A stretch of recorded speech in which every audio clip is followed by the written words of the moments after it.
દિયા online science એકેડેમીમાં હું ચંદ્રેશ પટેલ આપનું સ્વાગત કરું છું. આજે આપણે નીટ પ્રીવિયસ ક્વેશ્ચન આન્સરનું ડિસ્કશન કરીશું. એટલે અત્યાર સુધી નીટની એક્ઝામમાં પૂછાયેલા પ્રશ્નો, એના જવાબો અને એ જવાબો રિલેટેડ જેટલા પણ એનસીઈઆરટી ની અંદર ટોપિક છે, બધા ટોપિક જે તમારા કામમાં નીટમાં આવવાના છે એ બધાનું ડિસ્કશન કરીશું. એટલે જો તમે આ બધા જ પ્રશ્નો શાંતિથી સોલ્વ કરશો, સમજશો, તો તમારે આ ચેપ્ટરનું રિવિઝન કરવું નહીં પડે. નીટ રિલેટેડ દરેક પોઈન્ટ તમને અહીંયા મળી જ જશે. તો અહીંયા ક્વેશ્ચન નંબર 1, ફોસ્જીન એ કોનું સામાન્ય નામ છે? જો ફોસ્જીન ની વાત આવે એટલે હેલો આલ્કેનની અંદર પોલીહેલોજન સંયોજન અને આમ ક્લોરોફોર્મ ને યાદ કરી લો તો તમને જવાબ મળી જાય. અગત્યની વાત એ છે કે પોલીહેલોજન સંયોજનની અંદર જેટલા પણ ટોપિક આપેલા છે, દરેકની ઉપયોગિતા અને એની મર્યાદા તમારે યાદ રાખવાની છે. એટલે એ તો પહેલા તૈયાર કરી જ દેજો. આપણે અત્યારે ખાલી ક્લોરોફોર્મ ની જ વાત કરીએ છીએ. ક્લોરોફોર્મ શું કહે છે? ક્લોરોફોર્મ પ્રકાશની હાજરીમાં હવા દ્વારા ધીમે ધીમે અત્યંત વિષાલુ વાયુ કાર્બોનિલ ક્લોરાઇડમાં ઓક્સિડેશન પામે છે, જેને ફોસ્જીન કહે છે. એટલે ફોસ્જીન જવાબ મળી ગયો. ઓપ્શન તમે જોઈ લીધા છે. શું આવે? Carbonyl chloride. બીજો ક્વેશ્ચન એવો કે કાર્બોનિલ ક્લોરાઇડ નું નીચેનામાંથી અણુ સૂત્ર કયું છે? એ તમને પ્રક્રિયા આપી છે, તો પ્રક્રિયા ઉપરથી COCl2 કાર્બોનિલ ક્લોરાઇડ નું અણુ સૂત્ર. એના પછીનો ક્વેશ્ચન આ જ ટોપિકમાં તમને મળે કે ક્લોરોફોર્મ નો ઉપયોગ ક્યાં થાય? તો ક્લોરોફોર્મ નો ઉપયોગ ફ્રીઓન R22 ની બનાવટમાં થાય છે. જો ક્લોરોફોર્મ નો ઉપયોગ ફ્રીઓન R22 ના ઉત્પાદનમાં થાય છે. એનસીઈઆરટી નવી જ બુક 2024-187 નંબરના પેજ ઉપર આનો જવાબ આપેલો છે. આ R22 ફ્રીઓન એનો ઉપયોગ પાછો પ્રસંગિત તરીકે થાય. બીજી એક અગત્યની વાત કે ક્લોરોફોર્મને પૂર્ણ ભરીને ઘેરા રંગની બોટલમાં સંગ્રહ કરવામાં આવે છે. એનું કારણ એ છે કે આવી પ્રક્રિયા ના થાય તે માટે ક્લોરોફોર્મનો સંગ્રહ ઘેરા રંગની બોટલમાં પૂર્ણ ભરીને કરવામાં આવે છે. જે બે ફોસ્જીન અને ફ્રીઓન ભળતા શબ્દો છે એટલે કન્ફ્યુઝ કરશે. તો ફોસ્જીન ને યાદ રાખજો, શું કહેવાય? Carbonyl chloride. તો ફ્રીઓન શું છે? મિથેન અને ઇથેનના ક્લોરોફ્લોરોકાર્બન સંયોજનોને સંયુક્તપણે મિથેન અને ઇથેનના ક્લોરોફ્લોરોકાર્બન સંયોજનો સંયુક્ત રીતે ફ્રીઓન તરીકે ઓળખાય છે. એક અગત્યનો ફ્રીઓન છે ફ્રીઓન 12. યાદ રાખજો, ફ્રીઓન 12. સૂત્ર CCl2F. કઈ પદ્ધતિથી બનાવવામાં? ટેક્સ્ટબુક ની અંદર પણ આપેલો છે. જો એક ક્વેશ્ચન ક્યાં થાય, સૂત્ર આપ્યો તો તમને કદાચ આઈડિયા આવી જાય, પણ સૂત્ર ના આપ્યું હોય તો કન્ફ્યુઝન થાય. ફ્રીઓન 12 કઈ પદ્ધતિથી બનાવવામાં આવે છે? મોટું કન્ફ્યુઝન. તો આપણને CCl2F2 સૂત્ર યાદ હોય તો થોડી ઘણી પણ હેલો આલ્કેન આવડતું હોય તો જવાબ ઇઝીલી આવડી જાય. તો ફ્રીઓન 12 નું ઉત્પાદન શ્વાર્ટ્ઝ પ્રક્રિયા દ્વારા ટેટ્રાક્લોરોમિથેન માંથી કરવામાં આવે છે. કેટલા બધા પ્રશ્નોના જવાબ થઈ ગયા. ફ્રીઓન 12 ની બનાવટ કેવી રીતે કરવામાં આવે છે? શ્વાર્ટ્ઝ પ્રક્રિયા દ્વારા. શામાંથી બનાવવામાં આવે છે? તો ટેટ્રાક્લોરોમિથેન માંથી બનાવવામાં આવે છે. તમે ક્વેશ્ચન એક જ હશે જે નીટમાં પૂછાયેલો છે, પણ એના ઉપરથી શક્ય કેટલા પ્રશ્નો પૂછાઈ શકે અને એના રિલેટેડ ઘણા બધા ટોપિકનો આપણે આ લેક્ચરમાં ડિસ્કશન કરીશું. ક્વેશ્ચન નંબર 2, જો 1,1,2,2 ટેટ્રાક્લોરોઇથિન અને ટેટ્રાક્લોરોમિથેનમાં ClCCl નો બંધકોણ અનુક્રમે બંધકોણ તમને આપી દીધા છે. બેઝિકલી રાસાયણિક બંધન ચેપ્ટરની અંદર VSCPR સિદ્ધાંત આવે, એના આધારે ઘણા બધા બંધકોણ રિલેટેડ પ્રશ્નો આવે. તો અહીંયા તમારે ધ્યાન શું રાખવાનું? એક તો સંકરણ જેટલા પણ બુકની અંદર આપેલા sp3 sp2 sp સંકરણ, હવે એ સંકરણની સાથે સાથે જો લોન પેર ઇલેક્ટ્રોન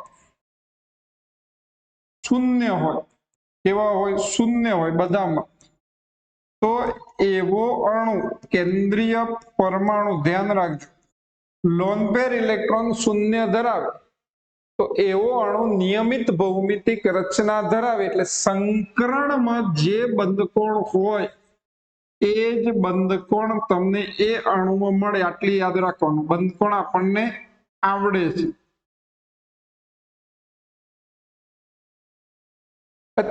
નોર્મલી તમે જાણો છો કે મિથેન, મિથેન ની અંદર sp3 સંકરણ, અબંધકારક ઇલેક્ટ્રોન યુગ્મ શૂન્ય હોય, મતલબ હોય નહીં, બંધકોણ 109.5 ડિગ્રી થાય. પણ એની સાથે સાથે મિથેનની સાથે સાથે CCl4 CCBr4 CF, જો અણુ કેવા છે? અધ્રુવીય પણ બંધ ધ્રુવીય. કેમ? કે ભાઈ કાર્બનની આજુબાજુ 4 બંધ બને, પણ જો ધ્રુવીયતા પરસ્પર વિરુદ્ધ અને સમાન હોય તો એના બંધકોણ ઉપર કોઈ જ પ્રકારની અસર થતી નથી. એટલે આ જ બંધકોણ તમને મળશે, એટલે આ ચારેની અંદર બંધકોણ 109.5 ડિગ્રી મળે. પણ હું HCl3 લઉં તો આ એક બંધ જુદો પડી જાય અને બંધની ધ્રુવીયતા બંધકોણ ઉપર અસર કરે અને બંધકોણ એક્ઝેક્ટ આ ના મળે. તો એક તો અહીંયા તમને મળી ગયો ટેટ્રાક્લોરોમિથેન CCl4, બંધકોણ કેટલો હશે? 109.5 ડિગ્રી. કાર્બન કાર્બન વચ્ચે ડબલ બોન્ડ હોય, જો અહીંયા બંધકોણ અને બંધ લંબાઈ યાદ રાખવાની છે. એ કેટલા આના પછીના કોઈ ક્વેશ્ચનમાં આપણે એનું ડિસ્કશન પણ કરીશું. પણ અહીંયા પણ જુઓ 1122 ટેટ્રાક્લોરો, એટલે અહીંયા ક્લોરીન ક્લોરીન ક્લોરીન અને ક્લોરીન. તો એવા કેસમાં પણ ધ્રુવીયતા પરસ્પર સમાન અને વિરુદ્ધ છે. દ્વિબંધ ધરાવતો કાર્બન sp2 સંકરણ ધરાવે, એટલે એનો બંધકોણ લોન પેર ઇલેક્ટ્રોન શૂન્ય છે, એટલે બંધકોણ કેટલો આવે?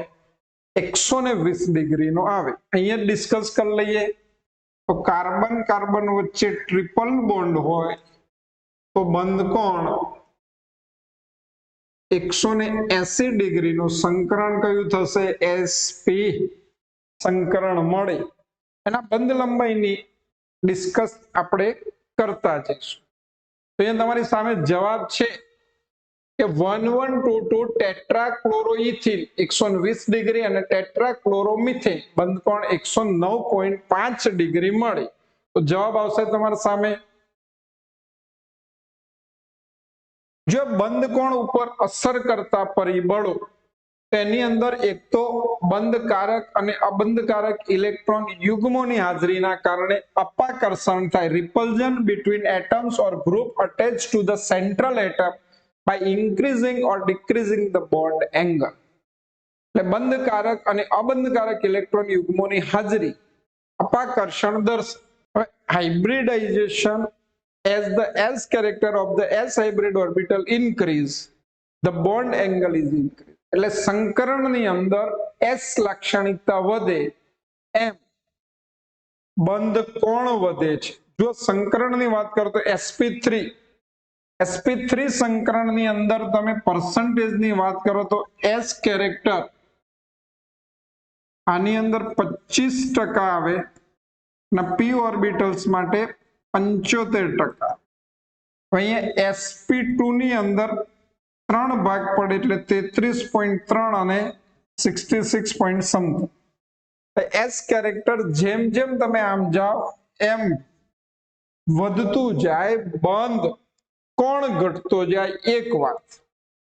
બીજી વાત, 4 સિગ્મા બોન્ડ અને લોન પેર ઇલેક્ટ્રોન 0 હોય 4 સિગ્મા બોન્ડ હોય, લોન પેર ઇલેક્ટ્રોન શૂન્ય હોય તો બધાની અંદર બંધ કોણ 109 ડિગ્રી 28 મિનિટ અથવા તો 109 ડિગ્રી 109.5 ડિગ્રી મળે. આ અણુઓ યાદ રાખજો, જો હમણાં મેં લખી તો દીધા જ, પણ CH4, CF4, CCl4, CBr, જો અહીંયા અણુ કેન્દ્રીય પરમાણુની આજુબાજુ જોડાયેલા પરમાણુઓ સમાન છે. SiH4, SnCl4, SO4 2- વીજભાર છે પણ લોન પેર ઇલેક્ટ્રોન એટલે અબંધકારક ઇલેક્ટ્રોન યુગ્મ નથી.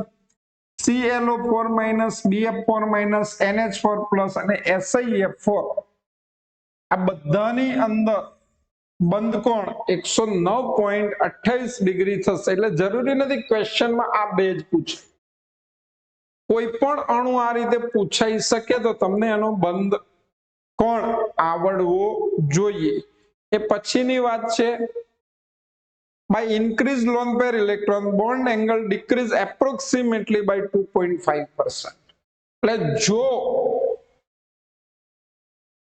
અબંધકારક ઇલેક્ટ્રોન યુગ્મની સંખ્યા વધે તો બંધ કોણ VSEPR સિદ્ધાંત પ્રમાણે ઘટે છે. એટલે CH4 4 સિગ્મા બંધ, અબંધકારક ઇલેક્ટ્રોન યુગ્મ શૂન્ય એટલે બંધ કોણ 109 ડિગ્રી 28 મિનિટ. sp3 સંકરણ હોય, ત્રણેયમાં sp3 સંકરણ. 3 sigma bond, 1 lone pair electron, કુલ 4 ઇલેક્ટ્રોન યુગ્મો કેન્દ્રીય પરમાણુની આજુબાજુ, પણ અપાકર્ષણ ને કારણે બંધ કોણ 107 ડિગ્રીનો થાય. H2O 2 સિગ્મા બંધ, 2 અબંધકારક ઇલેક્ટ્રોન યુગ્મો, કુલ 4 યુગ્મો sp3 સંકરણ, બંધ કોણ 104.5 ડિગ્રીનો થાય. એટલે આ બંધ કોણ પણ તમારે યાદ રાખવા. એ પછી if the electronegativity of the central atom decrease, bond angle decrease, એટલે સમૂહમાં ઉપરથી નીચે જાવ તો વિદ્યુત ઋણતામાં ઘટાડો થાય. સમૂહમાં ઉપરથી નીચે જાવ શું થાય? વિદ્યુત ઋણતામાં ઘટાડો થાય. એટલે ઓક્સિજન, સલ્ફર, સેલેનિયમ અને ટેલ્યુરિયમ, આ H2O, H2S, H2SC અને H2T એટલે 2 સિગ્મા બંધ, 2 લોન પેર ઇલેક્ટ્રોન યુગ્મો, સંકરણ કયું થશે? sp3. તો બંધ કોણ તમારો થવો જોઈએ 109 ડિગ્રી 28 મિનિટ. પણ જેમ જેમ કેન્દ્રીય પરમાણુની વિદ્યુત ઋણતા શું થાય? ઘટે, બંધ કોણમાં ઘટાડો જોવા મળે. કેન્દ્રીય પરમાણુ એક જ હોય, માની લો કે ફોસ્ફરસ, પણ જોડાયેલા પરમાણુ એની વિદ્યુત ઋણતા ઘટે, જોડાયેલા પરમાણુની વિદ્યુત ઋણતા ઘટે. Cl, Br અને I, PCl3, PBr3 અને PI3, તો પણ બંધ કોણ ની અંદર શું થાય? વધારો થાય. આમાં પણ જુઓ વધારો થાય. એટલે કેન્દ્રીય પરમાણુ સાથે જોડાયેલ પરમાણુ એની વિદ્યુત ઋણતામાં ઘટાડો થાય તો બંધ કોણની અંદર શું જોવા મળશે? વધારો જોવા મળશે. તો આ વાત એક યાદ રાખવાની છે આપણે. એ પછી આલ્કેન, આલ્કીન અને આલ્કાઇન ની વાત કરીએ. આ બંધ નું માપ પણ તમારે યાદ રાખવાનું છે દોસ્તો. જો ક્વેશ્ચન થોડા જ હશે પણ રિલેટેડ પોઈન્ટ ઘણા બધા રિવાઇઝ થઈ જશે. જેમ કે કાર્બન કાર્બન વચ્ચે સિંગલ બોન્ડ, કાર્બન કાર્બન વચ્ચે ડબલ બોન્ડ અને કાર્બન કાર્બન વચ્ચે ટ્રિપલ બોન્ડ, તો તમે એની બોન્ડ લેન્થ, સિંગલ બોન્ડ હોય ત્યાં તમારી બોન્ડ લેન્થ કેટલી? તો 154 પિકોમીટર. ડબલ બોન્ડ હોય ત્યાં 134 પિકોમીટર અને ટ્રિપલ બોન્ડ હોય ત્યાં 120 પિકોમીટર. આ રીતે પણ લખી શકાય. Carbon carbon sp3 sp3 હાઇબ્રિડાઇઝ carbon, sp2 sp2 અને sp sp, તો બોન્ડ લેન્થ તમને આપે. બુકનો ડેટા છે યાદ રાખવાનો, પણ કે અહીંયા કાર્બન કાર્બન જોડે હાઇડ્રોજન જોડાયેલો, સંયોજકતા આપણે પૂર્ણ કરતા નથી, તમારે તમારી રીતે એને મેનેજ કરી લેવાનું. જો હાઇડ્રોજન જોડાયેલો હોય તો અહીંયા તમારે 112 પિકોમીટર બોન્ડ લેન્થ મળે. આ કેટલી મળશે? 110 પિકોમીટર અને 108 પિકોમીટર. તો આ ડેટા બી યાદ રાખવાનો છે. આલ્કેન, આલ્કીન અને alkyne, carbon carbon single bond 154 picometre, double bond હોય તો બોન્ડ લેન્થ 134 પિકોમીટર અને ટ્રિપલ બોન્ડ હોય તો બોન્ડ લેન્થ 120 પિકોમીટર.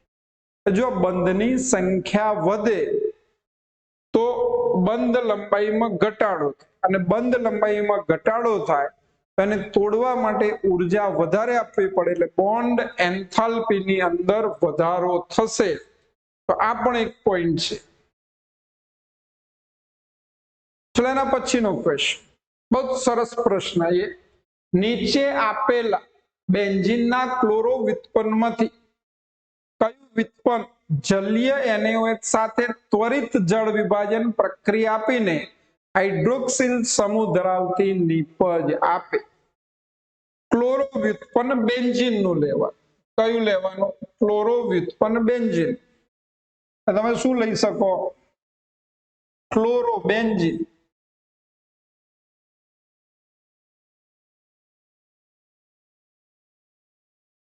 એની કોની સાથે પ્રક્રિયા કરવાની? ક્વેશ્ચન વાંચો. જલીય NaOH તે શું મળે?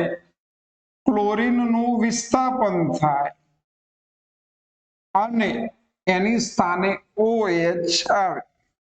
સિમ્પલ પ્રક્રિયા. પણ શું કહે છે કે ભાઈ આ ત્રણ વસ્તુ છે, ત્રણ ક્લોરો વ્યુત્પન્ન છે. મેં આ લખ્યું ક્લોરોબેન્ઝીન. તો શું ફેર પડે? કોણ ઝડપથી પ્રક્રિયા આપે? તો એક વસ્તુ યાદ રાખ કે જ્યારે ક્લોરીન નું વિસ્થાપન કરવું હોય OH વડે, તો ક્લોરીન જે કાર્બન સાથે જોડાયેલો, ક્લોરીન જે કાર્બન સાથે જોડાયેલો એની ઉપર ધન ભારની માત્રા જો વધારે હોય તો ઋણ ભારિત OH એની ઉપર આકર્ષાય અને Cl મુક્ત થાય. તો જેમ જેમ ધન ભારની માત્રા ક્લોરીન ધરાવતો કાર્બન વધારે હોય તો રિએક્શન પ્રક્રિયા સરળતાથી થાય. કઈ પ્રક્રિયા થશે? કેન્દ્ર અનુરાગી વિસ્થાપન પ્રક્રિયા થાય. તમે જાણો છો કે ભાઈ હેલોએરિનની કેન્દ્ર અનુરાગી વિસ્થાપન પ્રક્રિયાઓ મુશ્કેલ છે, સરળતાથી થતી નથી. કેમ? એના કારણો યાદ રાખી લેવાના, ટેક્સ્ટ બુકમાં આપેલા, ભણેલા પણ છે. તો અહીંયા શું ઇફેક્ટ આવે? જો કે ઇલેક્ટ્રોન પૂરક સમૂહ ક્લોરોબેન્ઝીન સાથે જોડાય, મોટા ભાગે અસર આપણે અત્યારે NH2 લખીએ જે તમારા માટે જાણીતી. તો ઇલેક્ટ્રોન પૂરક સમૂહ શું દર્શાવે? ઋણ સંસ્પંદન અસર દર્શાવે. ઋણ મેસોમેરી અથવા તો R ઇફેક્ટ. એ બધા ઓર્થોપેરા નિર્દેશક સમૂહ, અને એ ઓર્થોપેરા સ્થાનમાં ઇલેક્ટ્રોનની ઘનતા વધારે. યાદ રાખવું કે ઇલેક્ટ્રોન બેન્ઝીનને આપે એ બધા શું કરે? સંસ્પંદન આપણે જોઈશું દોરેલા, તમે ભણેલા પણ છો. તો કે એ ઓર્થો અને પેરા સ્થાનમાં ઇલેક્ટ્રોનની ઘનતા વધારે તો OH વડે આ ક્લોરીન નું વિસ્થાપન તો અતિ મુશ્કેલ બને. પણ યાદ રાખજો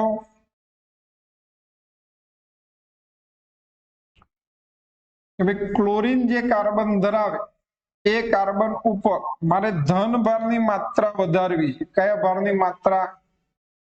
તો જ OH માઇનસ વડે આ હુમલાને કારણે ક્લોરીન નું વિસ્થાપન સરળતાથી થાય. તમારે શું કરવું પડે? ઇલેક્ટ્રોન આકર્ષક સમૂહ જોડવા પડે જે બેન્ઝીન રિંગમાં ધનભાર ઓર્થો પેરા સ્થાનમાં ધનભાર ઉત્પન્ન કરે અથવા એવું કહી શકાય ઓર્થો પેરા સ્થાનમાં ઇલેક્ટ્રોનની ઘનતા શું કરશે મિત્રો ઘટાડે ધનભારની માત્રા વધારે આવા સમૂહ કેવા હોય ઇલેક્ટ્રોન આકર્ષક સમૂહ હોય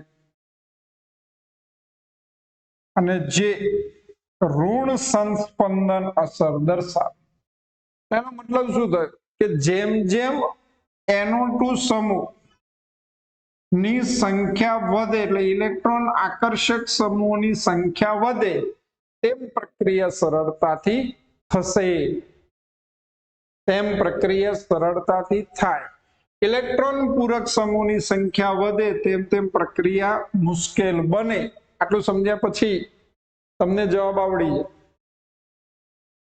જાય H ની જગ્યાએ Me2 એ કયો છે ઇલેક્ટ્રોન પૂરક સમૂહ છે NO2 સમૂહ ઇલેક્ટ્રોન આકર્ષક છે તો આમાં સૌથી વધારે ઇલેક્ટ્રોન આકર્ષક સમૂહો છે એટલે ધનભારની માત્રા ક્લોરીન ધરાવતા કાર્બન ઉપર વધે ને પ્રક્રિયા સરળતા સંસ્પંદનની જોડાયેલા સમૂહના મેટા સ્થાન ઉપર સંસ્પંદનની જોડાયેલા સમૂહના મેટા સ્થાન ઉપર કોઈ જ અસર થતી નથી ધ્યાન રાખજો એટલે મેટા સ્થાન ઉપર ઇલેક્ટ્રોન ની ઘનતા વધારે પણ નહીં ઘટાડે પણ નહીં કયો જે સમૂહ જોડાયો હોય એનાથી ગણવાનું તો આના જ ક્વેશ્ચન અને સમૂહનું લિસ્ટ યાદ રાખી લેજો ચોપડી ટેક્સ્ટ બુક પેજ નંબર 182 નવી બુક 2024 જૂની બુક 312 નંબરના પેજ ઉપર આ ટોપિક છે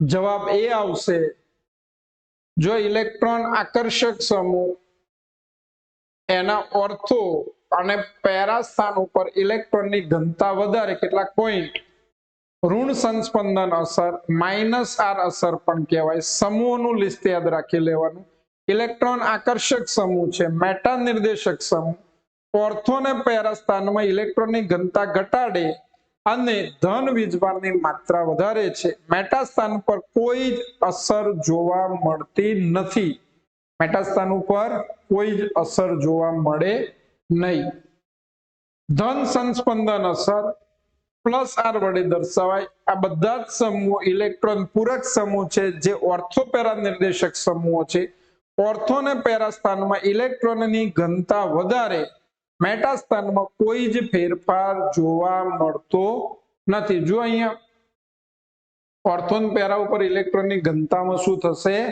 વધારો થશે તો આના રિલેટેડ ઘણા બધા ક્વેશ્ચન આવે ભાઈ NO2 સમૂહ ક્લોરીનના પેરા સ્થાન ઉપર હોય તો પેરા નાઇટ્રોક્લોરોબેન્ઝીન માટે નીચેનામાંથી કયા મુદ્દો સાચો છે આવશે ક્વેશ્ચન ત્યારે તમને આઈડિયા પણ આવશે બીજી વસ્તુ અહીંયા તમારે ટેક્સ્ટ બુક ની અંદર આ જ પોઈન્ટના રિલેટેડ કેટલાક ડેટા આપેલા છે જે યાદ રાખવા ટેક્સ્ટ બુક નો કન્ટેન્ટ પૂછે ત્યારે આપણે વાત કરી હતી કે ભાઈ આપણે ક્લોરોબેન્ઝીનનું વિસ્થાપન મુશ્કેલ છે સરળતાથી થતું નથી કારણ તમને ખ્યાલ છે પ્રક્રિયા પરિસ્થિતિ વિશિષ્ટ પ્રક્રિયા પરિસ્થિતિમાં જ આ પ્રક્રિયા થશે 623 કેલ્વિન તાપમાન અને 300 વાતાવરણ દબાણે જ આ પ્રક્રિયા થાય અને ઔદ્યોગિક રીતે ફિનોલ બનાવવાની આ પદ્ધતિ ડાવ પદ્ધતિના નામે જાણીતી છે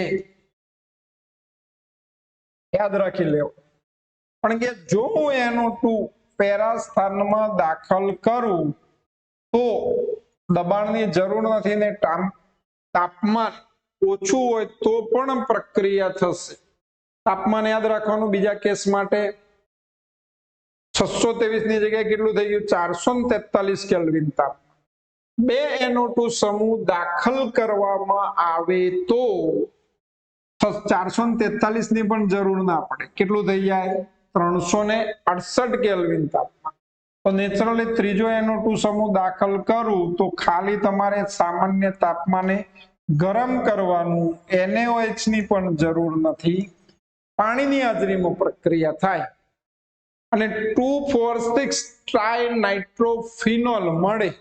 જો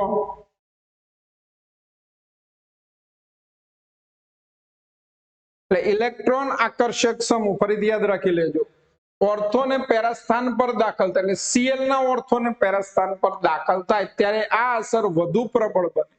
જો કે હેલોએરિન સંયોજનો મેટા સ્થાન પર ઇલેક્ટ્રોન આકર્ષક સમૂહની હાજરીથી હેલોએરિન સંયોજનોની પ્રતિક્રિયાત્મકતા પર કોઈ જ અસર થતી નથી. મતલબ Cl ના આ સ્થાને NO2 હોય તો કોઈ જ ફેરફાર થશે નહીં. બુકની લાઈન ટુ લાઈન છે, યાદ રાખવી. ચલો ફરીથી ક્વેશ્ચન નંબર 4. જે સંયોજનો X માં બધા બંધકોણ 109 ડિગ્રી 28 મિનિટની ચોકસાઈથી હાજર હોય તો સંયોજન X ખાલી જગ્યા થાય. સંયોજનો આપેલા છે આપણને. તમને કહ્યું હતું એ પ્રમાણે કાર્બનની 4 સંયોજક સમાન રીતે સંતોષે તો ધ્રુવીયતા પરસ્પર વિરુદ્ધ અને સમાન હોય. જો ધ્રુવીયતા હોય તો અને બંધકોણ sp3 સંકરણમાં 109 ડિગ્રી 28 મિનિટ મળે. તમારી જોડે આ ચારેના બંધારણીય સૂત્રો યાદ કરો અને કાર્બન સાથે કયા સંયોજનમાં સમાન બંધ બને એ શોધી નાખો. જવાબ મળી જશે. ફટાફટ બંધારણીય સૂત્રો યાદ કરવા હું લખી નાખું છું. કાર્બન ટેટ્રાક્લોરાઇડ, ચલો ફટાફટ CCl4 થશે. ક્લોરોફોર્મ CHCl3 થશે. હાઇડ્રોફોર્મ CHI3 મળે. ક્લોરોમિથેન CH3Cl મળે. તો ચલો સમજણ પડી ગઈ. CCl જવાબ તમારો આવડી જાય તો સંકરણ sp3 સમમિતીય બંધારણ ધરાવતો હોવાથી બંધકોણ મળી ગયું. 5મો ક્વેશ્ચન. ક્લોરોબેન્ઝીનની પ્રક્રિયા Mg ધાતુ સાથે સૂકા ઇથરની હાજરીમાં કરતા સંયોજન એ મળે જેની આગળ પ્રક્રિયા ઇથેનોલ સાથે કરતા ખાલી જગ્યા આપે છે. ઓપ્શન તમારી સામે છે. ક્વેશ્ચનની અંદર અહીંયા પ્રક્રિયકો બદલાઈ શકે. ઇથેનોલની જગ્યાએ અહીંયા HCl પણ આપે, NH3 પણ આપે,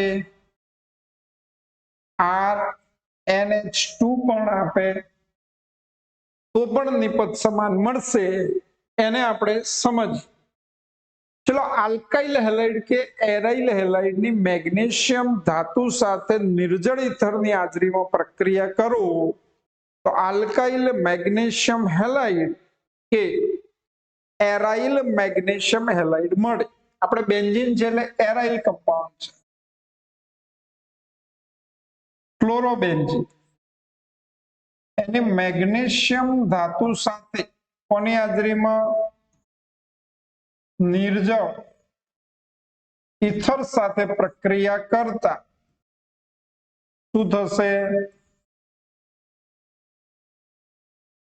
MgCl ફિનાઇલ મેગ્નેશિયમ ક્લોરાઇડ મળે. આમાંથી હું કોઈ પણ પ્રક્રિયક લઉં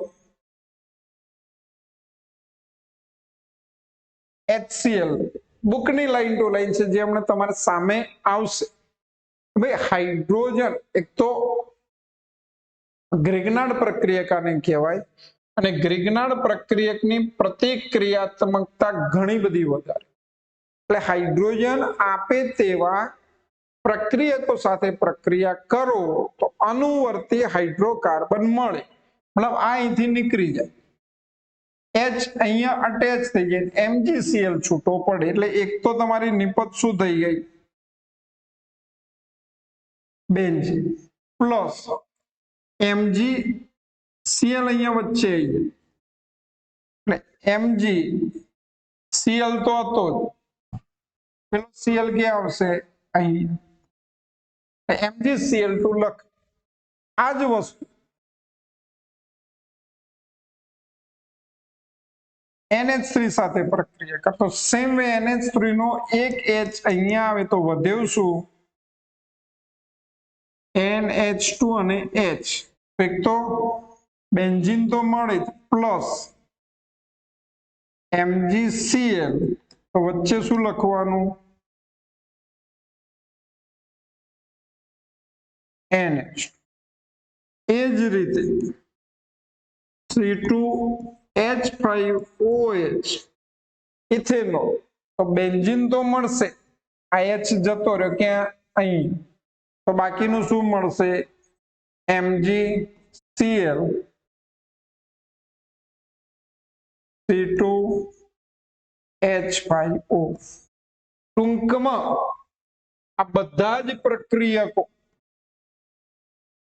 શું આપશે બેન્ઝીન આપે જોઈ લો જવાબ બેન્ઝીન આવો નવો બીજો પ્રશ્ન જો સેમ AIPMT 1903 એવું બીજા ક્વેશ્ચન પેપરમાં પ્રશ્ન જુઓ પહેલા આન્સર સ્ટેટમેન્ટ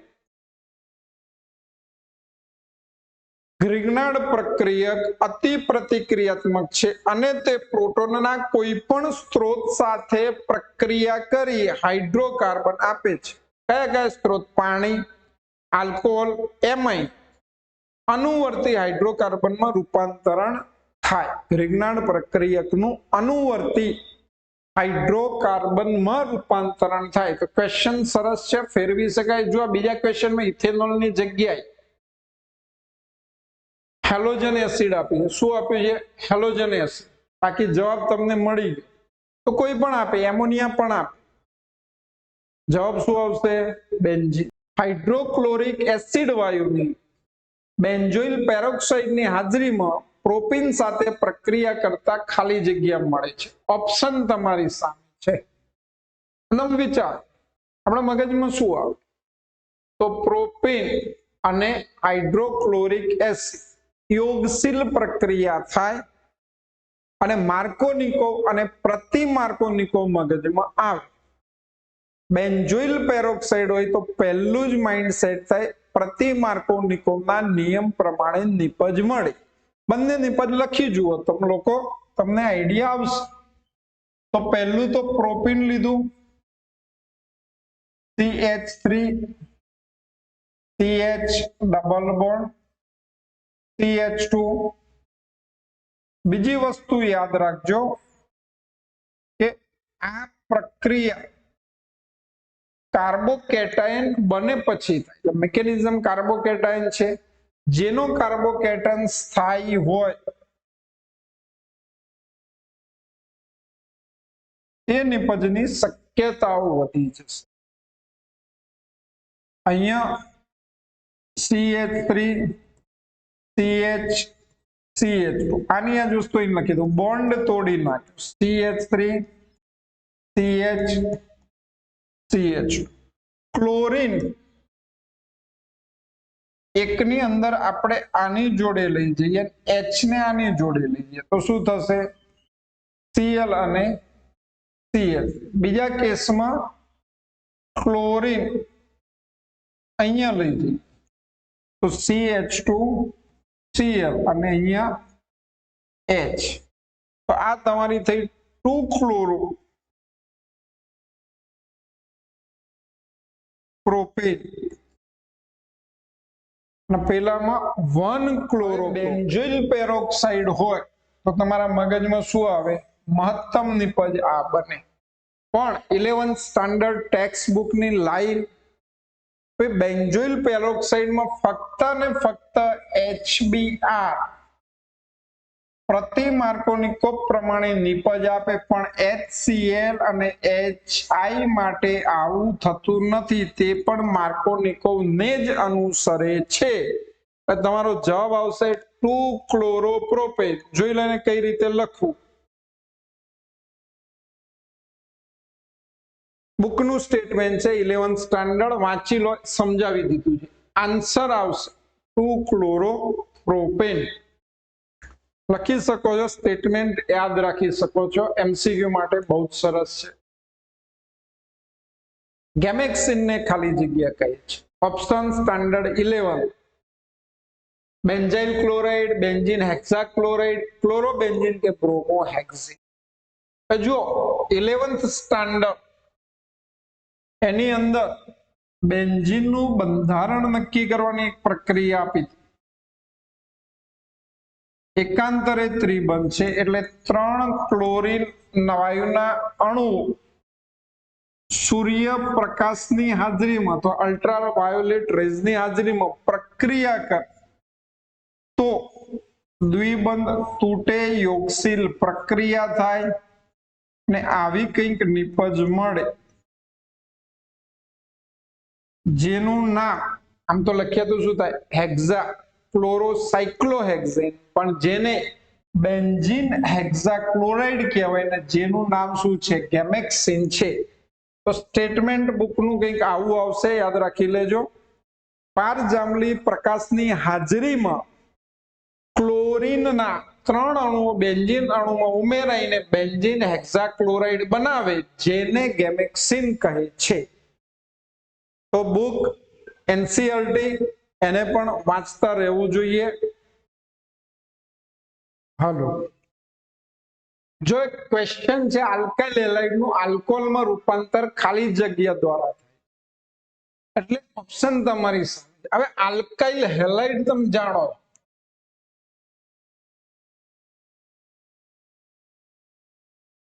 અને એનું મારે રૂપાંતરણ આલ્કોહોલમાં કરવું તો નેચરલ તમને ખ્યાલ આવી જાય કે Cl જાય OH દાખલ થાય આવી પ્રક્રિયાને શું કહેવાય વિસ્થાપન પ્રક્રિયા. એટલે આવા ઘણા ક્વેશ્ચન આવશે કે તમને પ્રક્રિયાઓ જ આપેલી હશે અને નીચેનામાંથી કઈ વિસ્થાપન પ્રક્રિયા છે જાણો. સરખું બધું લાગે આપણે શું કરવાનું યાદ રાખવાની કે ભાઈ જે સમૂહ દૂર થાય ઇલેક્ટ્રોન યુગ્મ સાથે દૂર થાય અને જે સમૂહ ઉમેરાય એ ઇલેક્ટ્રોન યુગ્મ સાથે ઉમેરાય તો આવી પ્રક્રિયાને વિસ્થાપન પ્રક્રિયા ગણવી. એટલે બીજા પ્રશ્નનો જવાબ ઇઝીલી મળી જાય. ચલો જવાબ શું છે વિસ્થાપન પ્રક્રિયા. બહુ મોટી વાત નથી. ક્વેશ્ચનમાં 1997 માં પૂછાયેલો ક્વેશ્ચન છે. ક્લોરોબેન્ઝીનમાં ક્લોરીનના વિસ્થાપનથી ફિનોલ બનાવવા માટે વિશિષ્ટ પ્રક્રિયા પરિસ્થિતિની જરૂર પડે છે, પરંતુ 2,4-ડાયનાઇટ્રોક્લોરોબેન્ઝીનના ક્લોરીનનું વિસ્થાપન સરળતાથી થાય છે. કારણ આપ તમે જોડે જોડે યાદ કરો બે ક્લોરોબેન્ઝીનમાંથી ફિનોલ બનાવો ઔદ્યોગિક રીતે કઈ પ્રક્રિયા કહેવાય યાદ કરો. બોલો ડાવ પદ્ધતિ. ચલો એનું તાપમાન અને દબાણ યાદ કરો તો 623 કેલ્વિન તાપમાન અને 300 વાતાવરણ દબાણે પ્રક્રિયા થાય.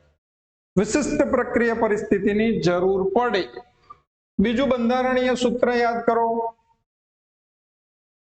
2,4-ડાયક્લોરોનાઇટ્રોબેન્ઝીન 2,4-ડાયક્લોરોનાઇટ્રોબેન્ઝીન તો એ ક્લોરીન એના બીજા સ્થાનમાં NO2 અને ચોથા સ્થાનમાં NO2. તો NO2 સમૂહ કહેવાય હમણાં ડિસ્કસ કર્યું ઇલેક્ટ્રોન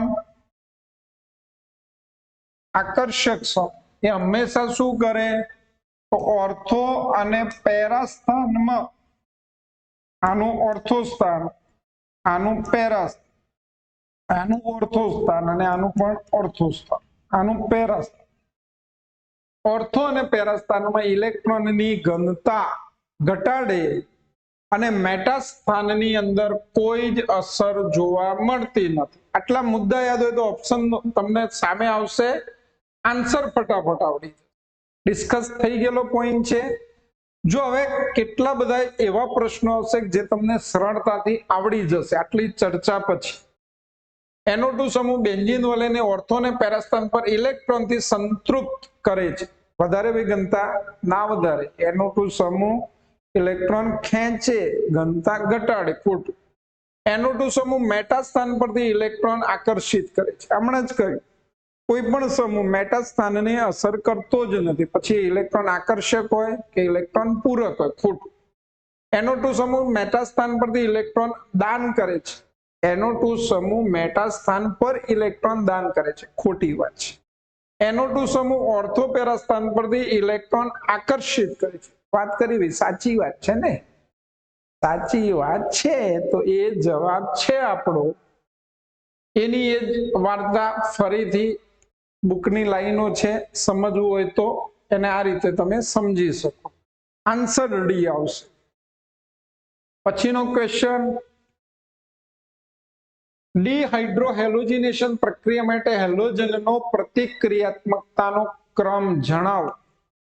હવે સમૂહની વાત કરીએ છીએ તો સમૂહની અંદર હમણાં આપણે વાત કરી કે ઉપરથી નીચે જાઓ, હેલોજન સમૂહ છે એટલે ફ્લોરિન, ક્લોરિન, બ્રોમિન અને આયોડિન. યાદ રાખી લેજો મુદ્દા, ઘણા બધા પ્રશ્નોના જવાબ આમાં પણ છે. ઉપરથી નીચે જાઓ, કદ બોલો શું થાય? વધે. કદ વધે એટલે કોઈ આલ્કાઇલ સમૂહ સાથે જોડાયેલા હોય તો ઉપરથી નીચે જતા બંધ લંબાઈ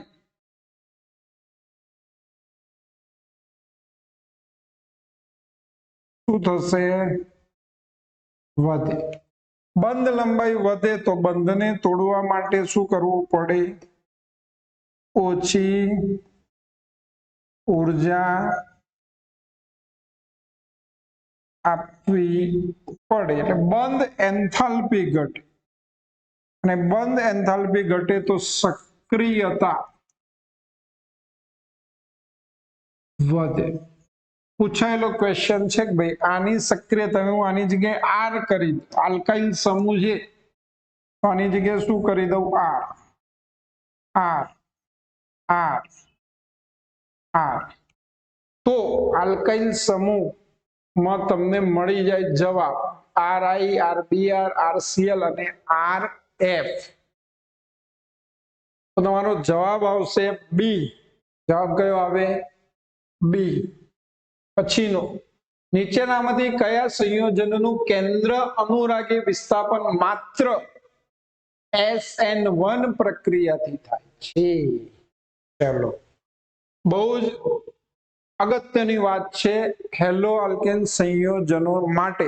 આ ટોપિક તો બહુ જ અગત્યનો, થિયરી માટે અને MCQ માટે પણ બધાને બહુ ગમે. વિસ્થાપન પ્રક્રિયાઓ, ન્યુક્લિયોફિલિક સબસ્ટિટ્યુશન કેટલા પ્રકારના હોય? 2 પ્રકારના. ચલો ચલો ફટાફટ, કયા કયા? SN1, SN2. એનો તફાવત તમને આવડે દોસ્તો. SN1 પ્રક્રિયા ક્રમ કયો થશે? 1. SN2 પ્રક્રિયા ક્રમ કયો થશે? દ્વિઆણવીય પ્રક્રિયા છે અને પેલી એક આણવીય પ્રક્રિયા છે. ચલો, આના તબક્કા કેટલા? તો ઊંધું થાય, 2 તબક્કા થાય. આના તબક્કા કેટલા? તો એક જ તબક્કામાં થાય. આ જે 2 તબક્કામાં થાય એનું મિકેનિઝમ શું? તો કે કાર્બોકેટાઇન બનાવે અને ટ્રાન્ઝિશન અવસ્થા બનાવે, મધ્યવર્તી સંયોજન બનાવે.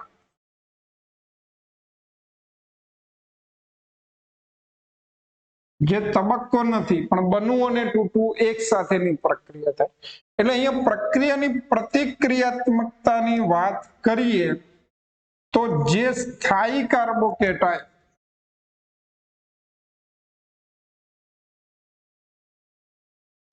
કાર્બોકેટાઇન પ્રક્રિયા સરળતાથી આપે. કઈ? SN1. એટલે કાર્બોકેટાઇનની સ્થિરતાનો ક્રમ કરીએ તો આલ્કાઇલ હેલાઇડ 3 ડિગ્રી સૌથી સ્થાયી હોય અને એના પહેલા બેન્ઝાઇલ આલ્કાઇલ હેલાઇડ માંથી બનતો કાર્બોકેટાઇન અને એલાઇલિક હેલાઇડ માંથી બનતો કાર્બોકેટાઇન સૌથી સ્થાયી હોય. એટલે યાદ રાખી લેજો કે જ્યારે પ્રક્રિયાની વાત આવે SN1 પ્રક્રિયા કોણ આપે?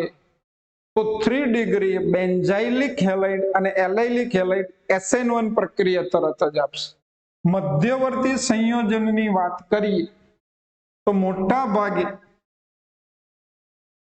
પ્રાથમિક હેલાઇડ અને એ જે કાર્બન છે હેલોજન ધરાવતો કાર્બન નાના સમૂહ ધરાવતો હોય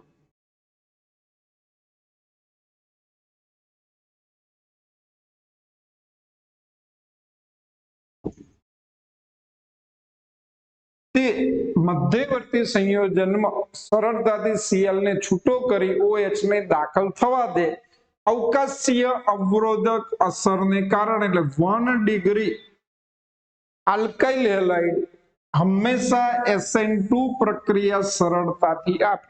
હવે પ્રશ્ન કેવો થયો આ 2 ડિગ્રી નું શું? 2 ડિગ્રી કઈ બાજુ છે? તે પ્રક્રિયા પરિસ્થિતિ ઉપર આધાર રાખે.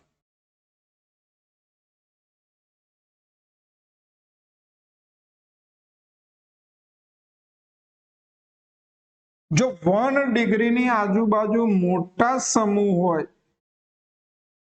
તો પણ પ્રક્રિયા પરિસ્થિતિ ને અનુસરે. પ્રક્રિયા પરિસ્થિતિમાં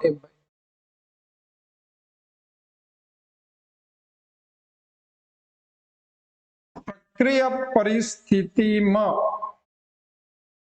આપણે શું જોવાનું તો કે પ્રોટિક સોલ્વન્ટ હોય.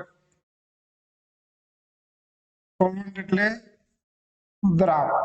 તો કાર્બોકેટાયન બનાવવામાં ઉર્જા આપે અને એ કન્ડિશનમાં SN1 પ્રક્રિયા 2 ડિગ્રી આપે. મોટા ભાગે આલ્કોહોલ પાણી કોણ આવે? આલ્કોહોલ અને પાણી પણ અપ્રોટિક દ્રાવકો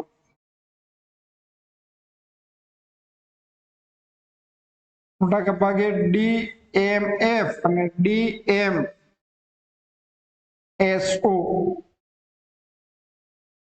આ મધ્યવર્તી સંયોજન સરળતાથી બનવા દે કાર્બોકેટાયન ને બનવા ના દે તો 2 ડિગ્રી આલ્કાઇલ હેલાઇડ આ પરિસ્થિતિમાં SN2 પ્રક્રિયા આપે. બીજું અગત્યનું પરિબળ તાપમાન છે. તો જો જવાબ તમારી સામે જ છે. જો તમને અણુ સૂત્રો આવડતા હોય તો benzyl chloride, ethyl chloride, chlorobenzene, isopropyl chloride. અહીં તો તમારી સામે જવાબ છે બેન્ઝાઇલ ક્લોરાઇડ જે સૌથી સ્થાયી કાર્બોકેટાયન આપે માટે SN1 પ્રક્રિયા સરળતાથી થવા દે.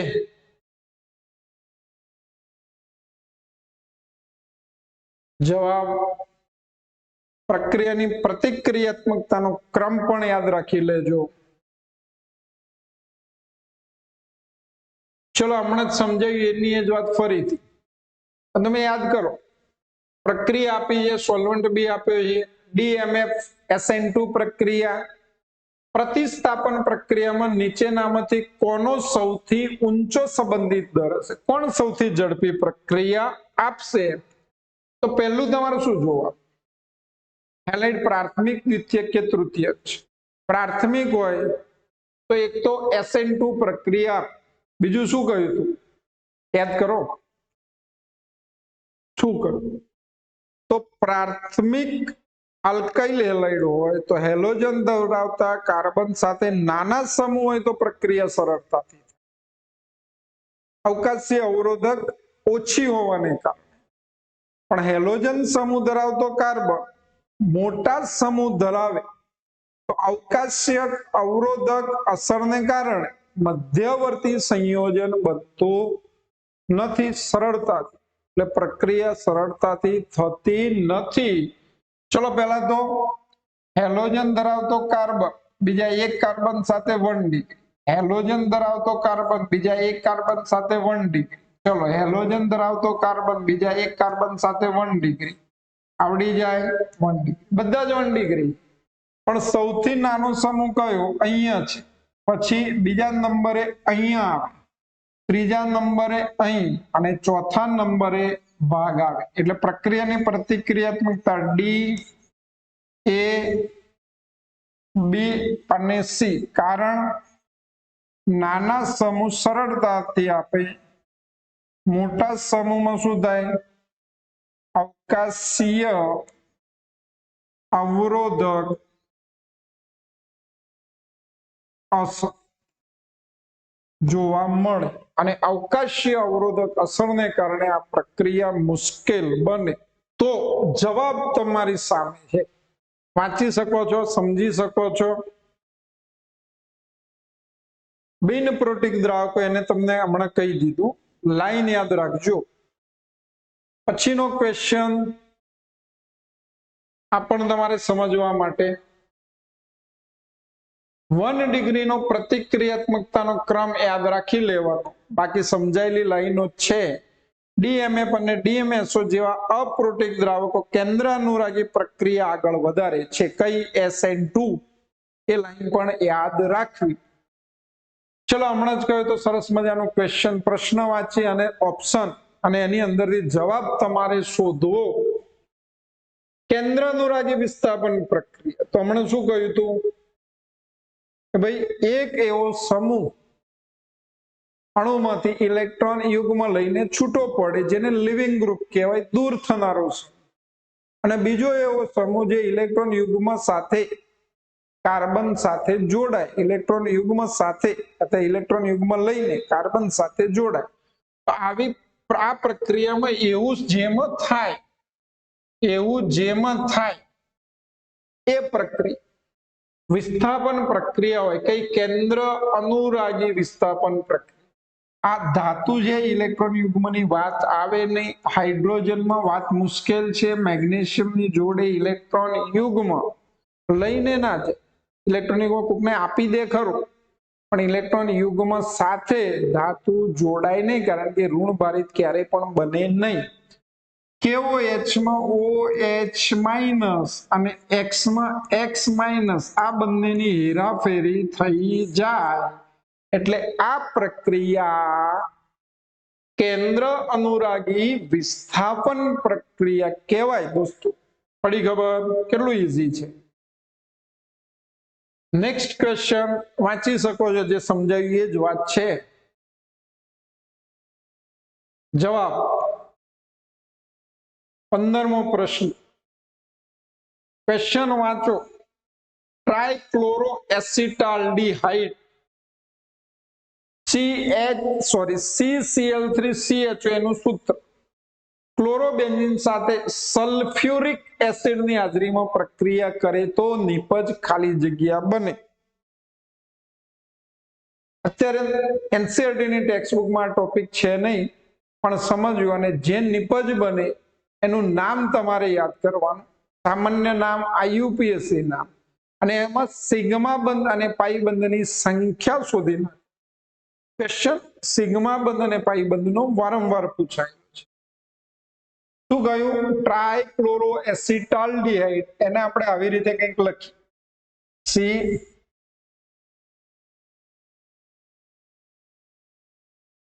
CCl ડબલ બોન્ડ O અને H. કોની સાથે પ્રક્રિયા કરાવવાની? ક્લોરોબેન્ઝીન સાથે. હું બે બાજુ 2 ક્લોરોબેન્ઝીન લઈ લઈશ.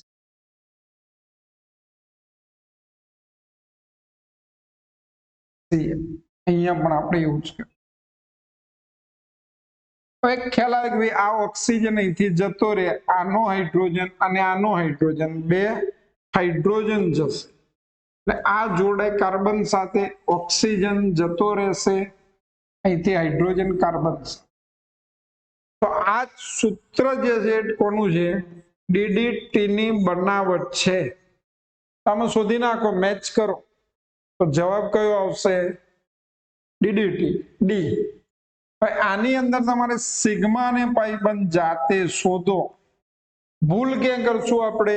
તો ઘણા બધા હાઇડ્રોજન ગણવાનું ભૂલી જાય. અહીંયા હાઇડ્રોજન હોય, બાકીનું તમારી ઉપર છોડી દો. અહીં પણ હાઇડ્રોજન, કેટલું મસ્ત પિક્ચર, કેટલા સરળતાથી સિગ્મા અને પાઈ બોન્ડ ગણાય.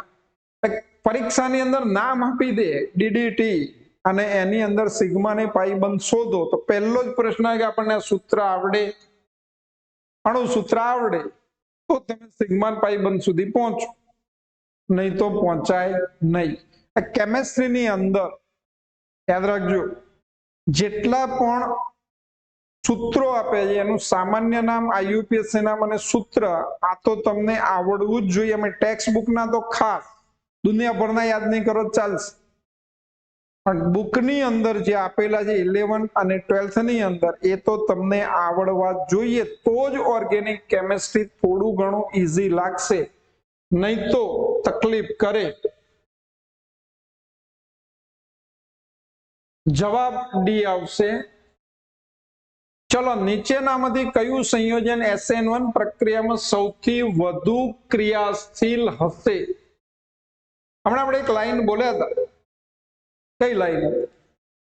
ભાઈ SN1 પ્રક્રિયા કાર્બોકેટાઇન બનાવે અને જેમાં કાર્બોકેટાઇન્સ થાય એ પ્રક્રિયા સરળતાથી થાય.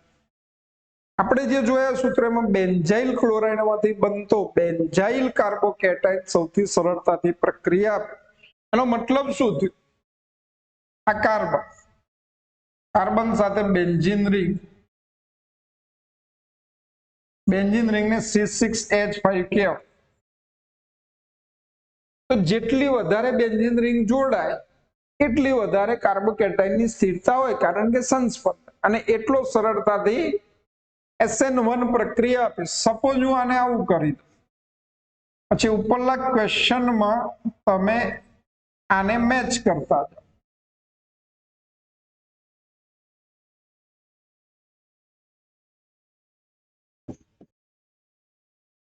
સપોઝ હું આને આવું કરી દઉં,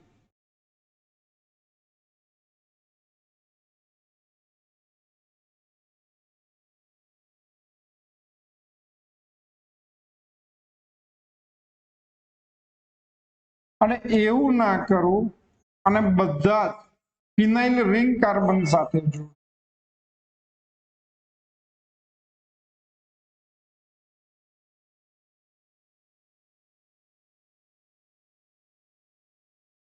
તો શું થાય? અને આમાંથી તમે સૂત્રોને મેચ કરો. જો આ તમારો આમ જોવા જાવ તો 1 ડિગ્રી પણ ફિનાઇલ છે, આ કયો થશે 2 ડિગ્રી કાર્બન, આ કયો થશે 3 ડિગ્રી કાર્બન, અને આ 3 ડિગ્રી. જો 1 ડિગ્રી પણ બેન્ઝાઇલ છે એટલે SN1 પ્રક્રિયા જ આપશે, SN2 નહીં આપે, યાદ રાખજો.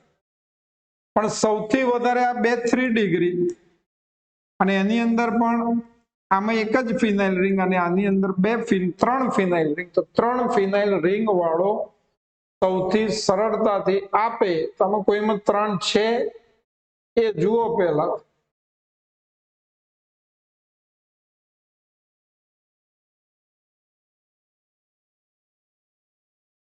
આમાં 2 અને મિથાઇલ, આમાં તો એક જ છે એટલે આ સૌથી છેલ્લી. આમાં 2 પણ આ H એટલે આ ભાગ થઈ ગયો અને આ થઈ, અને આમાં એક જ એટલે આ નથી આપ્યો ઓપ્શન, એટલે એને સાઈડમાં લઈ. હવે તમારી જોડે ઓપ્શન કયો રહ્યો? 3 ડિગ્રી છે એટલે એની સ્થિરતા સૌથી વધારે હોય અને એ તમને પ્રક્રિયા સરળતાથી આપે. 2 ફિનાઇલ કરી, આ 2 ફિનાઇલ, પણ આ 3 ડિગ્રી, એટલે જવાબ તમારો એ આવશે. સમજી શકો છો? આને સ્ટ્રક્ચર સાથે મેચ કરો, ઇઝીલી આન્સર મળી જાય. તો જવાબ એ, કારણ સમજણ પડી ગઈ. નેક્સ્ટ ક્વેશ્ચન 17 નંબરનો શું કે નીચેના પ્રક્રિયાઓનો વિચાર કરો ભાઈ, અને 2 પ્રક્રિયાઓમાંથી કઈ SN1 અને કઈ SN2 હશે એ સમજો. જો હમણાં કહ્યું હતું મેં કે બંને 1 ડિગ્રી આલ્કાઇલ હેલાઇડ છે, પણ જોડાયેલા સમૂહ એવા મોટા છે, એટલે પરિસ્થિતિ ઉપર SN1 અને SN2 નો આધાર હોય. પ્રોટીક દ્રાવક પાણી અને આલ્કોહોલ હંમેશા આવી પરિસ્થિતિમાં SN1 પ્રક્રિયા બની. પ્રશ્નના અનુસંધાનમાં જવાબ શોધવાનો છે. પહેલા આલ્કોહોલ છે એટલે SN1 આવશે. બીજામાં ઇથોક્સાઇડ આયન છે. ઇથોક્સાઇડ આયન બેઝિકલી CH3 CH2OH અને NaOH અથવા તો KOH નો ઉપયોગ કરો ત્યારે બને. CH3 CH2O માઇનસ અને Na પ્લસ. હવે આ જે ઇથોક્સાઇડ બન્યો એની બેઝિકતા ઘણી બધી વધારી. એટલે જો આયને બેઝિકલી આમાંથી વિલોપન પ્રક્રિયા પણ થાય, પણ અહીંયા તમને SN1 અને SN2 બે જ ઓપ્શન આપે, એટલે વિલોપન માટે વિચારવાનું નથી. તો એવી કન્ડિશનમાં પ્રબળ બેઝ કાર્બોકેટાયન બન્યા પહેલા જ આલ્કાઇલ હેલાઇડ સાથે જોડાઈ મધ્યવર્તી સંયોજન બનાવે અને એમાંથી આલ્કોહોલમાં રૂપાંતરણ થાય. એટલે આ કન્ડિશનમાં કઈ પ્રક્રિયા થશે? SN2. જવાબ મળી ગયો. પહેલામાં SN1 અને બીજામાં SN2. ટોપિક યાદ રાખી ચલો વાંચી લો, સમજી લો અને જવાબ.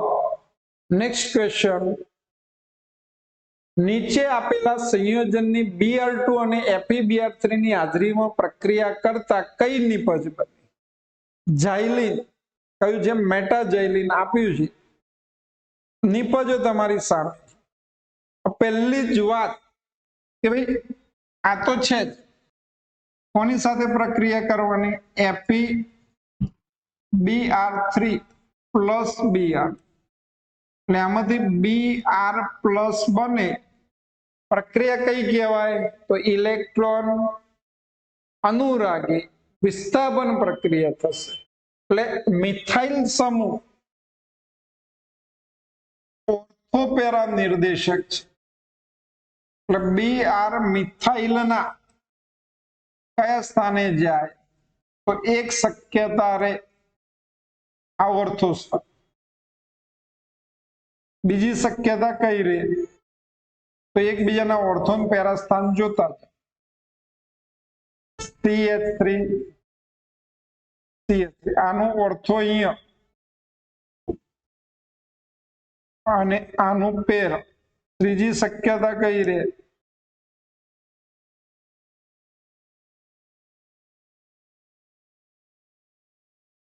CH3 CH3. તો Br ક્યાં જશે? અહીં.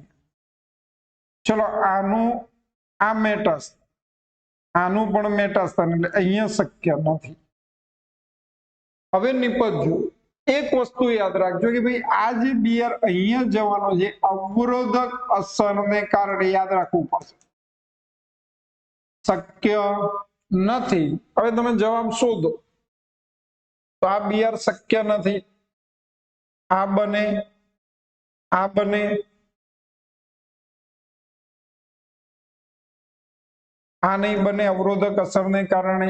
આ બનશે, આ બને, પણ આ મેટાસ્થાનમાં ના બને. એટલે તમારો જવાબ કયો આવશે? સી. પ્રોડક્ટ સાથે આની સાથે ઓપ્શનને મેચ કરો, એમાં આ કાઢી તો તમને જવાબ મળી જશે. ઓકે. પછીનો ક્વેશ્ચન 19 નંબર, C6H5CH11CH ની HBr સાથેની પ્રક્રિયાથી ખાલી જગ્યા મળે. HBr શું થશે? યોક્સિલ પ્રક્રિયા માર્કોનિકોવ ને અનુસર. કહ્યું તું મેં કે ભાઈ માર્કોનિકોવ કાર્બોકેટાયન બનાવે અને પછી જે સ્થાયી કાર્બોકેટાયન હોય એની સાથે હેલોજન જોડાઈને નિપજ બને. તો આ પ્રક્રિયાની અંદર તમને સ્થાયી કાર્બોકેટાયન કયો મળે એ વિચારો એટલે જવાબ મળી જાય. મળી જાય કે ના મળે? તો પહેલા તો બંધારણ દોરી દઈએ આપણે. CH double bond C H CH H plus કોઈ એકની સાથે જોડે, સપોઝ આની સાથે જોડે તો બોન્ડ રિલીઝ થઈ જાય, તૂટી જાય અને આ ધન આયન બને. સપોઝ H પ્લસ અહીંયા જોડે તો આ ધન આયન બને. પણ આ ધન આયનની સ્થિરતા કેવી? વધારે બેન્ઝાઇલિક થાય અને અહીંયા શું જોડાય? Br જોડાય એટલે તમારી નિપજ કઈ બનશે C6H5 CHBr વાળી. તો જવાબ તમને મળી ગયો. જોઈ લો ક્વેશ્ચન. આ થોડુંક સમજાવવા પ્રયત્ન કર્યો છે કે ભાઈ H+ ક્યાં જશે, કાર્બન સાથે જોડાય ધન આયન બને એની સાથે Br જોડાય. કિરાલ કાર્બન ઉપર SN1 પ્રક્રિયામાં ખાલી જગ્યા થાય છે. જો SN પ્રક્રિયા તો બહુ જ અગત્યની, અને એમાં પ્રકાશ ક્રિયાશીલતાની વાત આવે તો અસમમિત અણુ મતલબ જે કાર્બન સાથે ચારે જુદા જુદા સમૂહ જોડાયેલા હોય એ કાર્બન ધરાવતો અણુ પ્રકાશ ક્રિયાશીલ.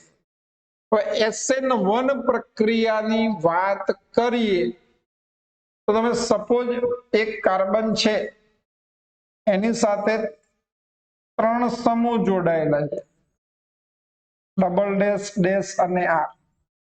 ત્રણેય સમૂહ જુદા જુદા કાર્બોકેટાયન બની ગયું. આપણે આવું લઈએ R, R dash, R double dash અને X. આમાંથી આ બને તો આની બે શક્યતાઓ રહે. OH- હુમલો કરે આની ઉપર તો બે બાજુથી કરે. એક તો એ આ બાજુથી સમજો, આ કાર્બન એમાં OH- અહીંથી જાય તો શું બને ડેશ ડબલ ડેશ અને OH. તો જો અહીંયા એનો વિન્યાસ જે તમારો મૂળ પ્રક્રિયક હતો એનો એ જ વિન્યાસ મળે. વિન્યાસ એટલે ગોઠવણ. પણ OH- હવે કે ભાઈ મારે આ બાજુથી હુમલો નથી કરવો, અહીંયાથી કર્યું તો શું થાય ઇન્વર્ઝન એટલે છત્રી બની જાય. આ મૂળ વિન્યાસ કરતા ઊંધો વિન્યાસ મળે. એટલે જો આ તમારો ડેક્સ્ટ્રો હોય તો આ લીવો મળે, અને ફાઇનલી ડેક્સ્ટ્રો પ્લસ લીવો નું મિક્સર એટલે રેસેમિક મિશ્રણ મળે. હવે ક્વેશ્ચન અને એના ઓપ્શન જોતા 100% રિટેન્શન થાય. એટલે રિટેન્શન મતલબ આના પ્રોડક્ટ 100% મળે ના જ મળે. નેચરલ જોડે આ તો મળે જ. 100% ઇન્વર્ઝન થાય એટલે કે ભાઈ આમાંથી સંપૂર્ણપણે આ બને તો એવું પણ ના થાય, કારણ કે બંનેનું મિશ્રણ મળે છે એટલે આ પણ ખોટું. 100% રેસેમાઇઝેશન થાય થિયરી પ્રમાણે ઠીક છે, પણ 50% અને 50% આનું મિશ્રણ પ્રેક્ટિકલી મળવું મુશ્કેલ છે. એટલે જવાબ આપે છે રિટેન્શન કરતા વધુ ઇન્વર્ઝન થઈને આંશિક રેસેમીકરણ થાય. એટલે ડેક્સ્ટ્રો અને લીવોનું મિશ્રણ તો મળે પણ ઇન્વર્ઝન વધુ માત્રામાં, અને ઇન્વર્ઝન વધુ માત્રામાં થાય તો આંશિક રેસેમીકરણ થાય એવો જવાબ આવશે. જવાબ ડી. તો આટલે સુધીના ક્વેશ્ચન અને એના પછી આપણે આગળ વાત કરશું. ચલો ક્વેશ્ચન નંબર 21 આપણી સામે છે, વાંચી શકો છો તમે. પ્રક્રિયાઓ આપેલી છે, 4 પ્રક્રિયાઓ છે. પ્રક્રિયાઓ પણ જોઈ લો અને જવાબ ઓપ્શન છે એમાંથી સાચો ઓપ્શન નક્કી કરવાનો. ક્વેશ્ચન આવો છે નીચેનામાંથી કઈ પ્રક્રિયાનો ઉપયોગ આલ્કાઇલ હેલાઇડ બનાવવા માટે કરી શકાય છે. તમારે આલ્કાઇલ હેલાઇડ બનાવવા તો બધાની અંદર તમે જુઓ તો આલ્કોહોલ તો છે જ, એટલે ROH. હવે એની કોની સાથે પ્રક્રિયા કરીએ HCl સાથે. કેટલાકમાં નિર્જળ ઝીંક ક્લોરાઇડ આપેલું છે, કેટલાકમાં નથી આપ્યું, અને RCl બને. તો પહેલી તો આ પ્રક્રિયા કયા નામે ઓળખાય, કઈ કસોટી જે આલ્કોહોલ પરખ માટે વપરાય. આ પ્રક્રિયા લ્યુકાસ કસોટીના નામે ઓળખાય, યાદ રાખજો.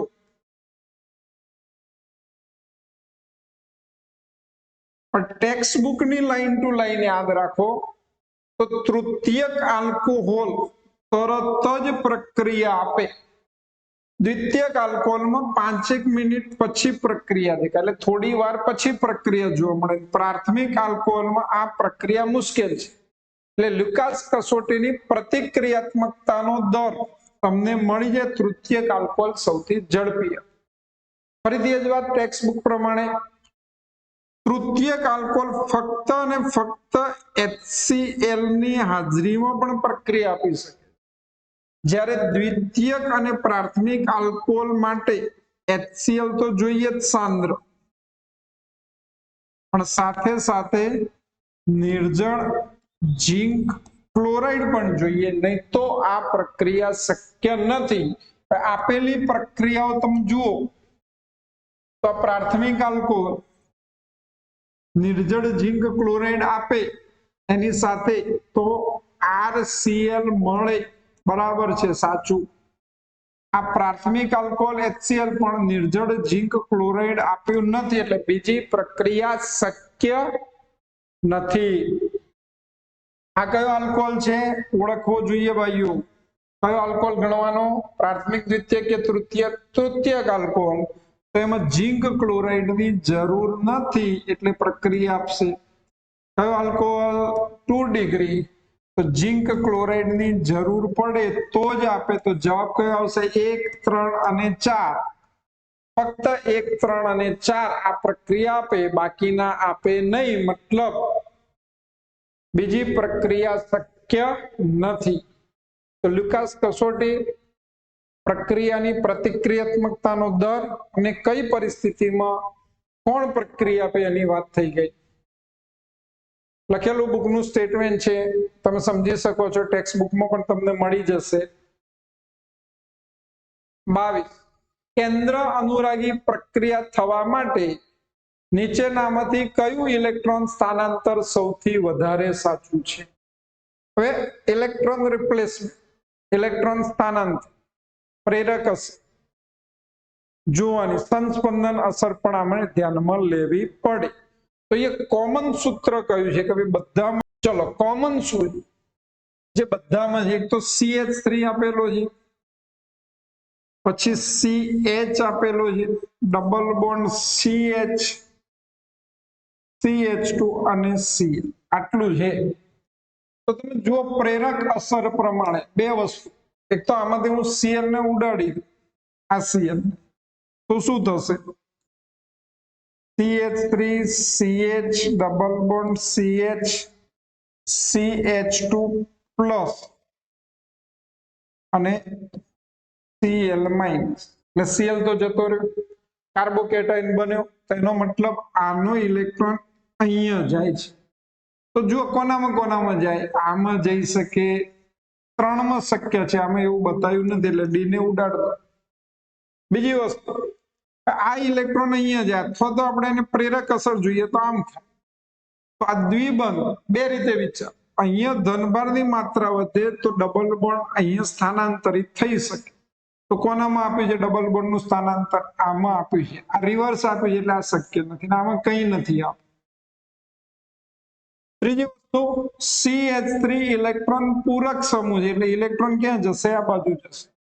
એટલે આ બે કાર્બોકેટાયન આપણને મળે. એક તો આ છે જ, પણ ડબલ બોન્ડ અહીંયા જ્યારે જાય ત્યારે ધન આયન આ બાજુ આવે, એટલે એને આવી રીતે લખાય, CH3 CH CH CH2. હવે શું કર્યું આપણે? તો અહીંયા ડબલ બોન્ડ કરી દઈએ, તો અહીંયા ધન ભાર આવે, મતલબ દ્વિબંધ અહીંથી અહીં સ્થાનાંતરિત થાય. જવાબ કયો આવશે? સી. સમજી શકો છો? હવે શું કરવાનું? એક તો પ્રેરક અસર સમજો, વિદ્યુત ઋણતાના તફાવતને આધારે. તો ઇલેક્ટ્રોન આનો આની ઉપર જાય, મુક્ત થાય તો ધન આયન આ બને.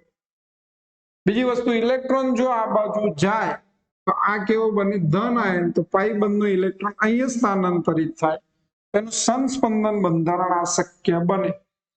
અને CH3 ઇલેક્ટ્રોન પૂરક સમૂહ છે, એટલે આ રીતે એને ઇલેક્ટ્રોન આને આપશે એવું દર્શાવી શકાય. તો સાચું કયું? સી આવે. બાકી જવાબ આ જ રીતે ડ્રો કરેલો તમારે સામે આવશે. જરૂરિયાત જણાય તો એને તમે તમારી રીતે લખી શકો છો. જવાબ સી. ચલો સમજી શકો છો. ક્વેશ્ચન નંબર 23, નીચેનામાંથી કયા સંયોજનના CCl બંધનું આયનીકરણ થવાથી સૌથી વધારે સ્થાયી કાર્બોનિયમ આયન બને? નીટ 2015 નો ક્વેશ્ચન છે. પ્રક્રિયા કઈ છે? કાર્બોનિયમ આયન સ્થાયી બનાવવાનો છે. તો ઓપ્શન જોવા પડે. કાર્બોનિયમ આયનની સ્થિરતાનો ક્રમ તમે જાણો છો. બેન્ઝાઇલિક, એલાઇલિક, હેલાઇડ માંથી બનતો કાર્બોનિયમ આયન સૌથી વધુ સ્થાયી. પછી 3 ડિગ્રી, 2 ડિગ્રી અને 1 ડિગ્રી. આમાં આપણે ક્લોરીન ને ઉડાડતા જઈએ. ચલો આનો ક્લોરીન જાય અહીંયા ધન આયન. સમજી શકો છો તમે ફટાફટ. આટલા ધન આયન મળી. હવે કાર્બોકેટાયન નો પ્રકાર નક્કી કરો કે કયો ડિગ્રી, 1 ડિગ્રી, 2 ડિગ્રી થી 3 ડિગ્રી. આ કયો થશે? 2 ડિગ્રી. આ કયો થશે? 3 ડિગ્રી. આ કયો થશે? 1 ડિગ્રી. આ કયો થશે? તો આ બેન્ઝાઇલિક થશે. બેન્ઝાઇલિક કાર્બોકેટાયનની સ્થિરતા સૌથી મહત્તમ. આના સ્ટ્રક્ચર તમારી સામે દોરેલા આવશે, જરૂર જણાય તો એને તમે લખી શકો છો. ચલો બધાના structure. Carbocation 2 degree, carbocation 3 degree, benzylic carbocation અને 1 ડિગ્રી કાર્બોકેટાયન. તો સૌથી સ્થાયી સી બેન્ઝાઇલિક કાર્બોકેટાયન.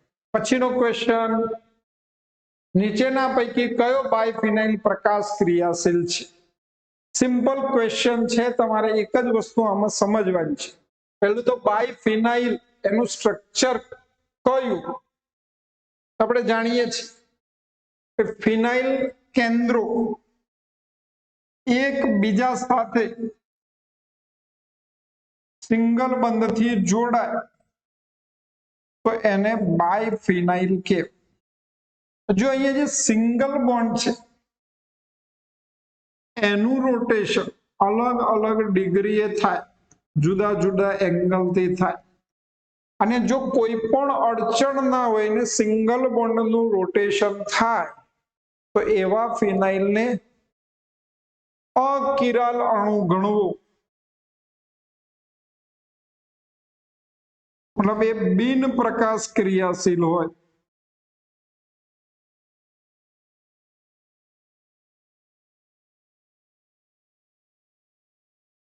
તો આ સિંગલ બોન્ડ એટલે એક બંધનું રોટેશન ક્યારે અટકે એ પ્રશ્ન થાય.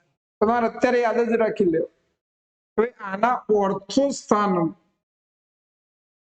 ચારે જગ્યાએ 1 2 આ ફિનાઇલ રિંગ, 1 2 આ ફિનાઇલ રિંગ, કોઈ પણ સમૂહ જોડાયેલો હોય તો આ સ્થાનાંતર થતું નથી, અને એવો બાયફિનાઇલ કિરાલિટીનો ગુણધર્મ ધરાવે અને એ પ્રકાશ ક્રિયાશીલતા ધરાવે છે. તો કયો બાયફિનાઇલ પ્રકાશ ક્રિયાશીલ હોય જોઈ લો.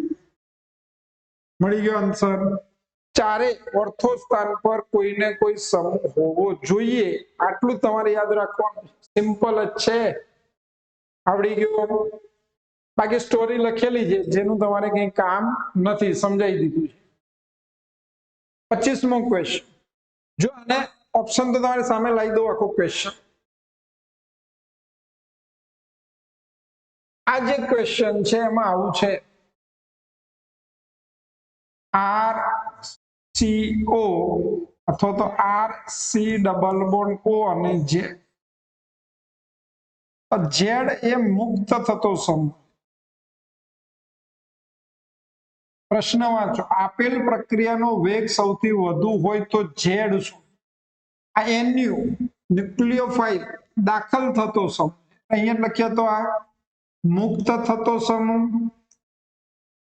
દાખલ થતો. તો નેચરલ મુક્ત થતો સમૂહ કયો હોય? પ્રક્રિયા કહીએ કેન્દ્ર અનુરાગી વિસ્થાપન પ્રક્રિયા છે. તો મુક્ત થતો સમૂહ એ જ હોય કે જેને આ કાર્બન સાથે ઇલેક્ટ્રોન આપવાની વૃત્તિ કેવી હોય? ઓછી હોય. અને ઇલેક્ટ્રોન આપવાની વૃત્તિ ઓછી હોય તો એ Z કેવો થશે? ઓછો બેઝિક, લિવિંગ ગ્રુપ પણ કહેવાય. અને હંમેશા કેન્દ્ર અનુરાગી વિસ્થાપન પ્રક્રિયામાં મુક્ત થતો સમૂહ દાખલ થતા સમૂહ કરતા ઓછો બેઝિક હોવો જોઈએ. અહીંયા આપણને આ કયો સમૂહ છે નથી આપ્યું, પણ આ ઓપ્શન આપે છે, તો આમાં સૌથી ઓછી બેઝિકતા કોની એ શોધવા. તો તમારી સામે અહીંયા પી કે એ એટલે એસિડિકતાના મૂલ્યો અને એના આધારે એના સંયુગ્મ બેઝ એટલે બેઝિકતા નો ક્રમ લાવું છું, એ તમારે યાદ રાખવાનું. એટલે કેટલાક પ્રશ્નોના જવાબ એમને મળી જશે. તો અહીંયા સરળતાથી ઇલેક્ટ્રોન ક્લોરીન ને આ કાર્બન ને નાપ એવો સમૂહ કયો છે? ક્લોરીન છે. જોઈ લો તમે હવે એસિડિકતા પી કે એ ના મૂલ્યો આપેલા છે. આ ક્રમ તમારે યાદ રાખવાનો. તમારી HCl ના પી કે એ નું મૂલ્ય સૌથી ઓછું, જેમ પી કે એ ઓછો તેમ એસિડિકતા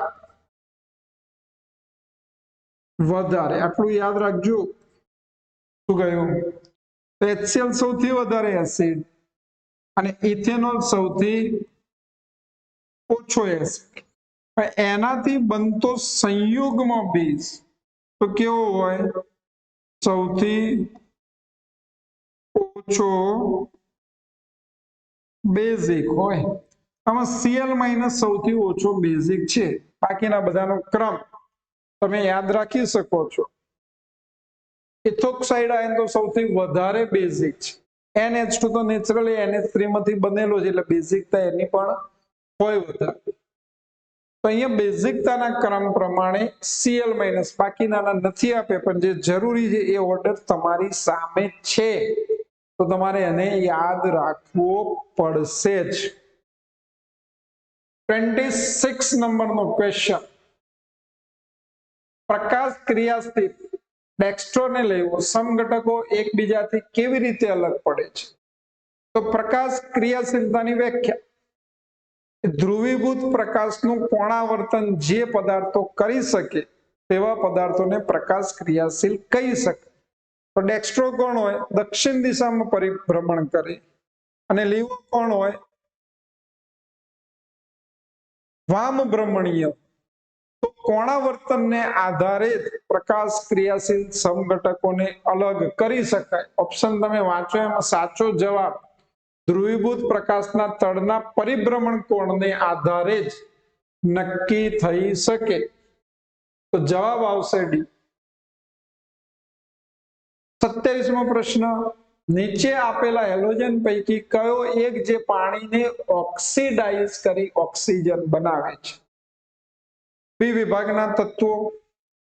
વિભાગના તત્વો એની અંદર હેલોજન સમૂહ, એમાં ફ્લોરિનની પ્રતિક્રિયાત્મકતા સૌથી વધારે હોય ને પાણી સાથે પ્રક્રિયા કરવાનું ઓક્સિડેશન કરે અને ઓક્સો ફ્લોરો સંયોજનો બનાવે, ઓક્સિજન વાયુ પણ મુક્ત કરે. જવાબ આવશે ફ્લોરિન. ઇઝી ક્વેશ્ચન છે. ક્વેશ્ચન તમે વાંચીને જાતે જ નક્કી કરો દોસ્તો, શું આવે છે. પ્રશ્ન વાંચો. નીચે આપેલા પૈકી કયો એક SN1 પ્રક્રિયા વિધિમાં ઝડપથી પસાર થાય છે? SN1 પ્રક્રિયા ઝડપથી કોણ આપે?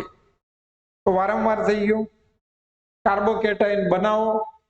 બીજી એક વસ્તુ યાદ રાખજો, SN1 પ્રક્રિયામાં કાર્બોકેટાઇનમાં વિનાઇલ કાર્બોકેટાઇન શક્ય નથી, કારણ કે દ્વિબંધને કારણે ઇથિલિનિક કાર્બન ઉપર ધન ભાર શક્ય નથી. એનાઇલ કાર્બોકેટાઇન એટલે ફિનાઇલ રિંગમાં ધન ભાર પણ શક્ય નથી, કારણ કે દ્વિબંધ એકાંતરે છે સંસ્પંદનને કારણે. એલાઇલિક આ બનાવે અને આ પ્રાથમિક છે, તો જવાબ તમારો કયો આવશે? હવે તો આવડી જાય. કયો આવે? કયો આવે? ચલો ફટાફટ. તો જવાબ આવે એ, એલાઇલિક હેલાઇડ, જે સૌથી સ્થાયી કાર્બોકેટાયન. હાલો ચલો હવે ક્વેશ્ચન નંબર 29. સરસ ક્વેશ્ચન છે. ફરીથી એ જ વાત છે, નીચે આપેલા પૈકી કયો કાર્બોકેટાયન સૌથી વધારે સ્થિર અપેક્ષિત કરી શકે? તમે જો હમણાં આપણે NO2 સમૂહના સંસ્પંદન બંધારણો દોર્યા, તો NO2 સમૂહ કેવો કહેવાય? ઇલેક્ટ્રોન આકર્ષક સમૂહ. તો બેન્ઝીન રિંગમાંથી શું કરે? ઇલેક્ટ્રોનને પોતાની તરફ આકર્ષે. એટલે ઓર્થો અને પેરા સ્થાન ઉપર ધન ભારની માત્રા વધે. તો યાદ રાખો, હવે આને ઇલેક્ટ્રોન આકર્ષે તો અહીં ઇલેક્ટ્રોનનું પ્રમાણ વધે. કમ્પેરેટિવલી સૌથી જે દૂર હોય તે ઇલેક્ટ્રોનનું પ્રમાણ ઓછું હોય અને એની સ્થિરતા મહત્તમ. શોધો આની અંદર કે ભાઈ NO2 સમૂહ અને એની અંદર સૌથી દૂર ધનભાર આમાં આપેલો છે, એટલે જવાબ તમારો કયો આવશે? સી આવશે. NO2 સમૂહ -I અસર દર્શાવે છે ને માઇનસ અસર અંતર વધતા ઘટે છે, એટલે વિકલ્પ સી માં ધન વીજભાર અને NO2 વચ્ચે મહત્તમ અંતર હોવાથી -I અસર ઓછામાં ઓછી થવાથી સ્થિરતા મહત્તમ થવી જોઈએ. પછીનો ક્વેશ્ચન છે 29મો, સોરી 30મો. ઓપ્શન પણ તમને આપી દીધા છે. પ્રક્રિયા જો તો પેલું તો કઈ પ્રક્રિયા છે? બેન્ઝીન રિંગની 5 પ્રક્રિયાઓ તમે ભણ્યા. Alkylation, acylation, સલ્ફોનેશન, nitration. તો આમાંથી આ પ્રક્રિયા કઈ? તો આલ્કાઇલ હેલાઇડની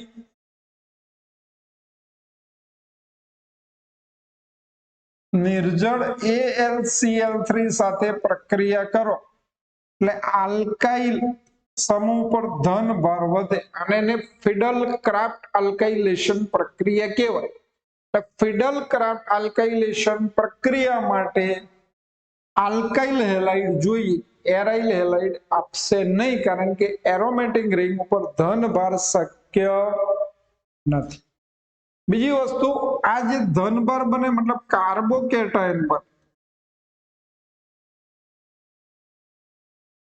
આ કાર્બોકેટાયનની જેમ સ્થિરતા વધે એવી નિપજ બનવાની શક્યતાઓ વધે, એટલે અહીંયા સ્થાનાંતર પણ થાય ધનભાર.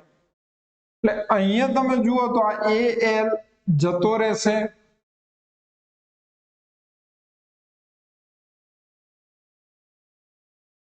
તો અહીંયા ધનભાર આવે, પણ આની ઉપરથી CH3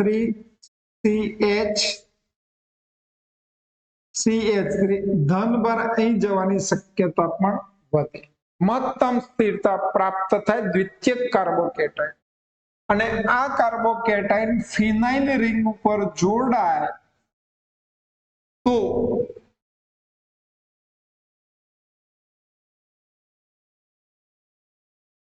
આઇસોપ્રોપાઇલ બેન્ઝીન બને.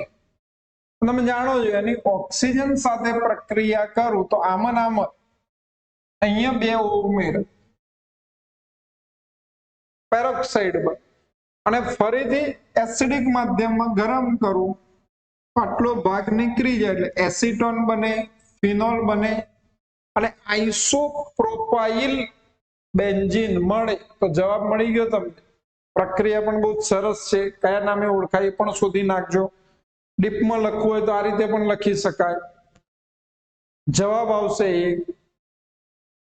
31 નંબરનો ક્વેશ્ચન. હાઇડ્રોકાર્બન A ની બ્રોમિન સાથે વિસ્થાપન પ્રક્રિયા થઈને આલ્કાઇલ બ્રોમાઇડ બનાવે છે, જેનું વુડ્સ પ્રક્રિયા વડે 4 કાર્બન પરમાણુઓ કરતા ઓછા હોય તેવા વાયુમય હાઇડ્રોકાર્બનમાં રૂપાંતરણ થાય છે. તો એ શોધો. આરે બધા એ શોધી નાખો. ચલો વુડ્સ પ્રક્રિયા યાદ કરો, તે પણ આપણને આવડવી જોઈએ. કે જનરલે ડબલ કાર્બન કરવા હોય આલ્કાઇલ હેલાઇડમાંથી આલ્કેન બનાવવા માટે, પણ જેમાં કાર્બનની સંખ્યા ડબલ થાય એવા આલ્કેન બનાવવા હોય તો વુડ્સ પ્રક્રિયા વપરાય. સામાન્ય રીતે આ પ્રક્રિયા આપણે આવી રીતે લખીએ છીએ, RX plus Na plus XR નિર્જળ ઇથર શું બને RR। કેટલા કાર્બન છે એની ઉપર આ નિપજનો આધાર રહ્યો। તમે આની કોની સાક્ષામાંથી બનાવો છો તો R પ્લસ બ્રોમિન સાથે Br2 એટલે XB છે XBr છે। તો હવે તમે જુઓ કે મારે 4 કાર્બન કરતા ઓછા કાર્બન હોય તેવો આલ્કેન બનાવવો હોય તો આ R કયો લેવા આમાંથી આ બનાવવા છે। તો નેચરલ અહીંયા હું એક કાર્બન લઉં તો અહીંયા શું થાય CH3Br અને અહીંયા મને મળે સમજી શકો છો ને હવે તો CH3 પણ શું કહ્યું પણ આવું લઉં તો વધી જાય કાર્બન દોસ્તો કાર્બન વધી જાય। આ 2 કાર્બન છે તો નિપજ કેટલી મળે ડબલ R તો 4 કાર્બન વાળી નિપજ મળે। કેટલા કાર્બન વાળી 4 કાર્બન વાળી। તો આપણે તો શું ક્વેશ્ચનમાં કે છે 4 કાર્બન કરતા ઓછો તો ફક્ત મિથેન જ આપે। પ્રક્રિયા વુડ્સ પ્રક્રિયા નહીં આપે। ચોઈસ 2 જ હતી A અને C અને એમાંથી સાચો જવાબ તમારી સામે જ છે A। 31 નંબરનો ક્વેશ્ચન પૂરો। ચલો ક્વેશ્ચન નંબર 32 સંયોજન A C8H10O કે જે NaOH સાથે નિપજ તરીકે લાક્ષણિક ગંધ સાથે પીળા અવક્ષેપ આપે છે તો A। પણ આ NaOH જે બને NaOH સાથે Y ની પ્રક્રિયાથી બને છે તો A અને Y શોધ।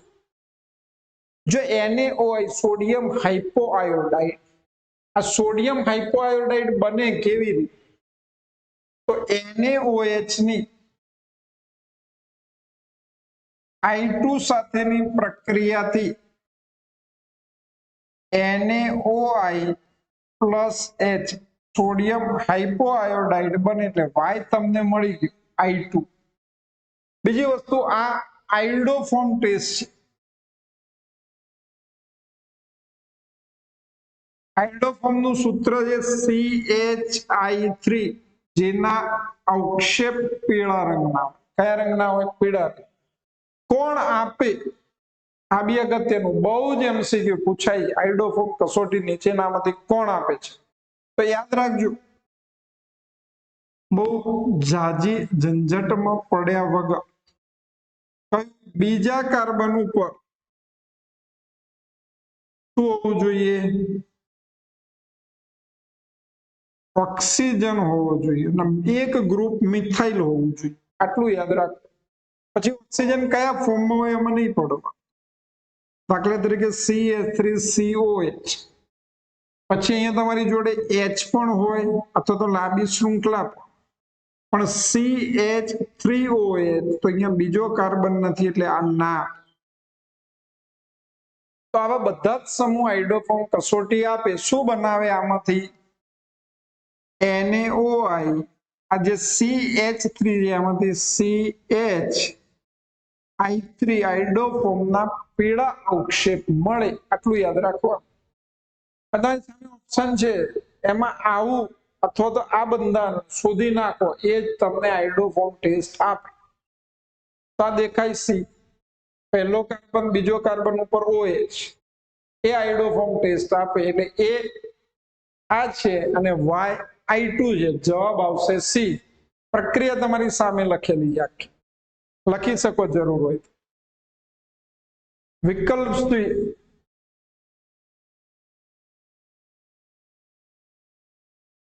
33મો પ્રશ્ન નીચેનામાંથી કયો હેલાઇડ સંયોજન ફિડલ ક્રાફ્ટ પ્રક્રિયા માટે વપરાય છે હમણાં જ કહ્યું હતું યાદ કરો ફિડલ ક્રાફ્ટ પ્રક્રિયા તો આલ્કાઇલ હેલાઇડ અને નિર્જળ AlCl3 વપરાય।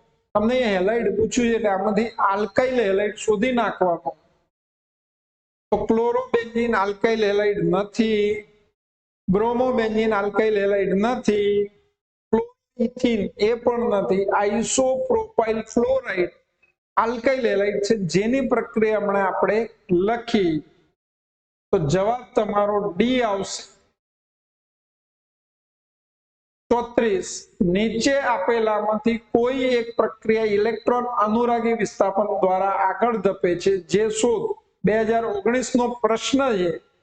ઇલેક્ટ્રોન અનુરાગી વિસ્થાપન પ્રક્રિયા દાખલ થતો સમૂહ ધન ભારિત હોય, ઇલેક્ટ્રોન અનુરાગી પ્રક્રિયા, અને અહીંયા બધી બેન્ઝીન રિંગ જ છે, એટલે બેન્ઝીન રિંગ ઉપરથી ધન ભારિત સમૂહનું વિસ્થાપન કરીને બેન્ઝીન રિંગના ઇલેક્ટ્રોન પ્રત્યે આકર્ષાય, એટલે એને ઇલેક્ટ્રોન અનુરાગી વિસ્થાપન પ્રક્રિયા કહેવાય. શોધો. આ તો યોગશીલ પ્રક્રિયા છે. છેલ્લી આ વિસ્થાપન પ્રક્રિયા છે, પણ મને બહુ જ સરળતાથી આ દેખાય. Cl પ્લસ બને, આ ઇલેક્ટ્રોન પ્રત્યે આકર્ષાય, H નું વિસ્થાપન કરે એટલે જવાબ સી આવશે. એટલે આવું કેટલાક પોઈન્ટ યાદ રાખવા પડશે. 35 સંયોજન X ઓળખો. પ્રક્રિયા તમારી સામે છે, પ્રક્રિયા જુઓ શાંતિથી, અને X શું હોય એ શોધો. એક તો આ વસ્તુ સમજો કે સૂર્યપ્રકાશની હાજરીમાં ક્લોરીન પ્રક્રિયા કરે તો વિસ્થાપન ક્યાં થાય? બેન્ઝીન રિંગ સાથે થાય તો નહીં થાય. હમણાં જોયું હતું, નિર્જળ AlCl3 અને ક્લોરીન હોય તો જ બેન્ઝીન રિંગમાં પ્રક્રિયા થાય, ઇલેક્ટ્રોન અનુરાગી વિસ્થાપન પ્રક્રિયા. પણ સૂર્યપ્રકાશ અથવા તો ઊંચું તાપમાન મુક્ત મૂલક પ્રક્રિયા વિધિથી પ્રક્રિયા કરશે. એક વાત યાદ રાખવાની. બીજી વસ્તુ એ આલ્કાઇલ સમૂહમાં ક્લોરીનનું વિસ્થાપન કરે, એટલે શક્યતાઓ કેટલી થઈ જાય? ઓપ્શન આપણે જોઈએ છે પછી. તો એક હાઇડ્રોજન જાય એટલે CH2Cl. જો વધારે માત્રામાં ક્લોરીન હોય તો શું થાય? CHCl, બેન્ઝાઇલ ક્લોરાઇડ અને બેન્ઝાલ ક્લોરાઇડ અને બેન્ઝો ક્લોરાઇડ. એવું કે તમારે આ પાણી સાથે પ્રક્રિયા કરું તો આ બે ઓક્સિજન જતા રહે, અને સોરી બે ક્લોરીન જતા રહે ને એક ઓક્સિજન આવે, એટલે જવાબ શું આવે? અહીંયા Cl2 વાળો જવાબ આવે. ઓપ્શન જો એટલે વધારે આઈડિયા આવે. મળી ગયો જવાબ? પૂરી વાત. 36 નંબરનો ક્વેશ્ચન વાંચો ને આવડે એવું છે. શું કહ્યું? બીટા વિલોપન પ્રક્રિયાઓ છે, કયા કયા નામે ઓળખાય? તો બીટા વિલોપન પ્રક્રિયા જેત્સેવના નિયમને અનુસરીને ડિહાઇડ્રોહેલોજેનેઝ. જવાબ આવશે સી. પ્રક્રિયા તમને આપી, KOH સાથે પ્રક્રિયા કરવાની પ્લસ શું થાય? ઇન પેન્ટીન 1 અને પેન્ટ 2 ઇન બને. તો માર્કોનિકો પ્રમાણે પેન્ટ 2 ઇન વધારે માત્રામાં બને એવું કહેવાય. ચલો હવે પ્રશ્ન નંબર 7. ઓપ્શન પણ લાવી દીધા તમારી સાથે. પ્રશ્નને વાંચો. બહુ સરસ પ્રશ્ન. પ્રશ્ન બહુ જ સરસ છે. એ આપેલો એની ઓઝોન સાથે પ્રક્રિયા પછી Zn અને H2O સાથે પ્રક્રિયા કરે તો બે નિપજ મળે, propanone CH3 C double bond O CH, અને બીજું શું કહ્યું? ઇથેનાલ છે, ઇથેનાલ HC double bond O CH. Alkyne A માં HCl ઉમેરતા, એટલે આ તમારો થયો આલ્કિન, એ નક્કી વાત છે. મુખ્ય નિપજ તરીકે બી મળે છે, આમાં તમે HCl ઉમેરો તો બી મળે. તો બી શોધવાનું એટલે પહેલા તો મારે આલ્કીન શોધવો પડે. માર્કોનિકોવના નિયમ પ્રમાણે બી શોધવો પડે. જો ઓઝોનાલિસિસ નું મેઇન કેરેક્ટર શું, સપોઝ મેં આનું ઓઝોનાલિસિસ કરી દીધું તો ઓક્સિજન ઓઝોનના અહીંયા જોડાઈ જશે O3 O3 O3 બંધ. H2O અને ઝિંક સાથે પ્રક્રિયા કરું તો શું થાય? તો આ ભાગ અહીંથી તૂટ્યો, સી ડબલ બોન્ડ ઓ થઈ ગયું. શું થઈ ગયું? C double bond. એનો મતલબ મારે એક CH3 લાવું અને આને પણ CH3 લઈ લો તો એસિટોન મળે. સમજો આટલો ભાગ એસિટોન ક્યારે થાય? આ ભાગ લાવું ત્યારે. બીજો મારે શું લેવો છે? CH3 સી ડબલ બોન્ડ એટલે અહીંયા CH3 લઈ દઉં અને આ ભાગ તૂટે તો શું થાય? CH3CH એટલે આલ્ડીહાઇડ બને. એનો મતલબ શું થાય કે ભાઈ આ 3 કાર્બન અને આ 2 કાર્બન વચ્ચે દ્વિબંધ હશે તો બંધારણ કેવું મળે? આ એ જુઓ CH3C CH થઈ ગયો. આ વચ્ચે ડબલ બોન્ડ, આ વચ્ચે શું આવી ગયું? Double bond. પછી કેટલા કાર્બન આવ્યા? 2 CH2 CH આલ્કીન બને. હવે માર્કોનિકોવ શું કહીને જતો રહ્યો ભાઈ? ઓછા હાઇડ્રોજન વાળા કાર્બન સાથે ક્લોરીન આવે, અહીંયા H આવે, આ એક બંધ તૂટી જાય તો નિપજ બી મળી ગઈ. શોધવાનું તો જવાબ કયો આવશે? આ ભાગ અહીંયા લખેલો છે.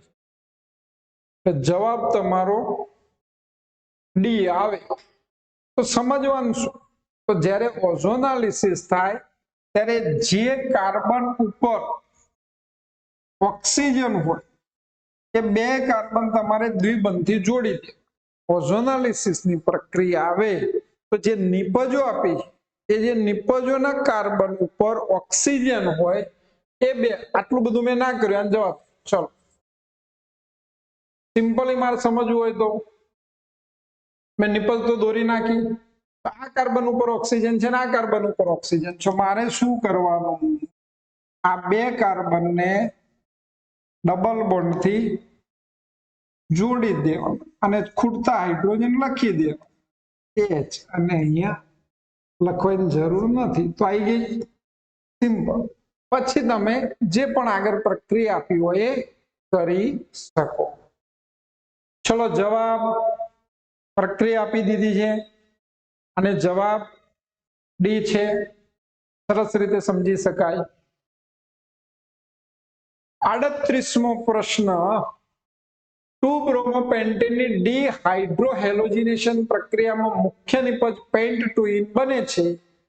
આ બનતી નિપજ જેના ઉપર આધારિત છે તે પ્રક્રિયાનું નામ જણાવો. શું કહ્યું ભાઈ?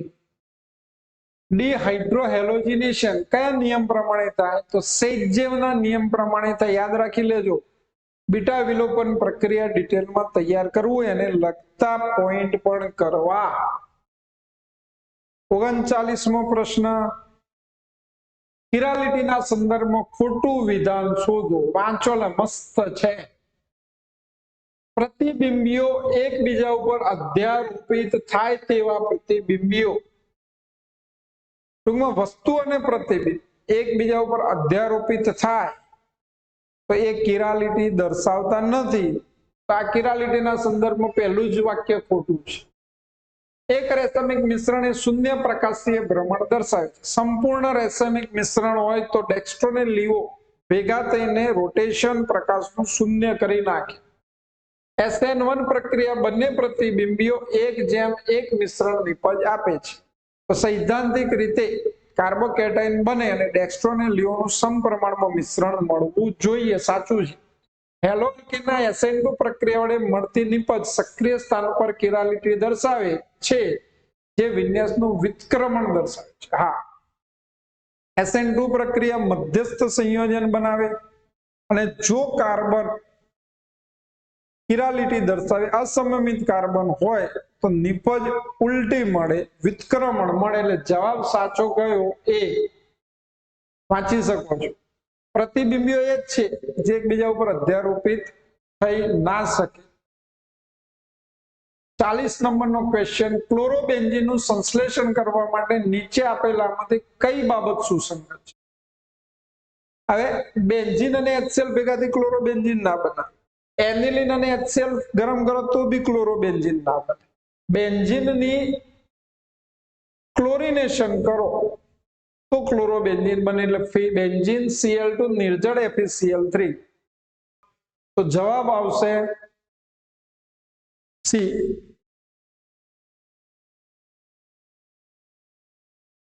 પ્રશ્ન વાંચો અને હેલો આલ્કેનનું વર્ગીકરણ આપણને આવડવું જોઈએ. ક્યાંક ના ક્યાંક આ પ્રશ્ન પૂછાય.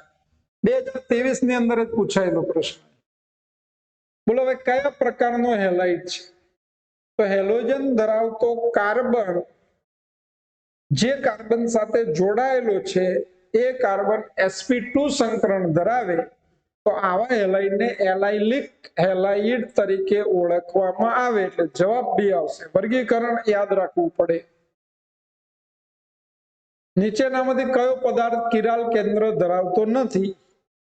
કિરાલ કેન્દ્ર એટલે ચારે સમૂહ કોઈ એક કાર્બન સાથે જુદા જુદા હોય તો એ કિરાલિટી ધરાવે છે. એટલે આમાં તમારે જોવાનું, બંધારણ દોરતા જાવ તો તમને આઈડિયા આવે. જો સમઘટકો જુદા જુદા સમૂહ ગણવા તો જ કિરાલિટી મળે. આના માટે વિચારો. ચલો જવાબ એ આવશે. તો જવાબ એ કેવી રીતે? તો જો અહીંયા આ રીતે CH2 CH2Cl અને આ બાજુ ડી. આ કાર્બન સાથે બે હાઇડ્રોજન, આ કાર્બન સાથે પણ બે હાઇડ્રોજન, આ કાર્બન સાથે પણ બે હાઇડ્રોજન. એટલે દરેક કાર્બન ચાર જુદા જુદા સમૂહ ધરાવતો નથી, માટે આ કિરાલિટી ધરાવતો નથી. બીજું એક એક્ઝામ્પલ તમારે આનું લેવું એટલી છે.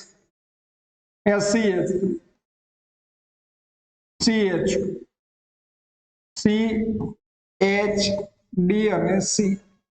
અહીંયા છેલ્લો જે કાર્બન છે એ કાર્બન ચારે જુદા જુદા ક્રિયાશીલ સમૂહ ધરાવે છે, માટે અસમમિત કાર્બન છે, કિરાલિટીનો ગુણધર્મ ધરાવે છે. તો અસમમિત કાર્બન શોધતા આપણને આવડવા જોઈએ, ત્યારે જ તમને કિરાલિટીની સમજણ પડે. તો અહીંયા વાત થાય પૂરી. આના પછીના જે ક્વેશ્ચન આવે એ બધા JEE ના પ્રીવિયસ યર ક્વેશ્ચન નું લેક્ચર આવે. ચલો, ધન્યવાદ.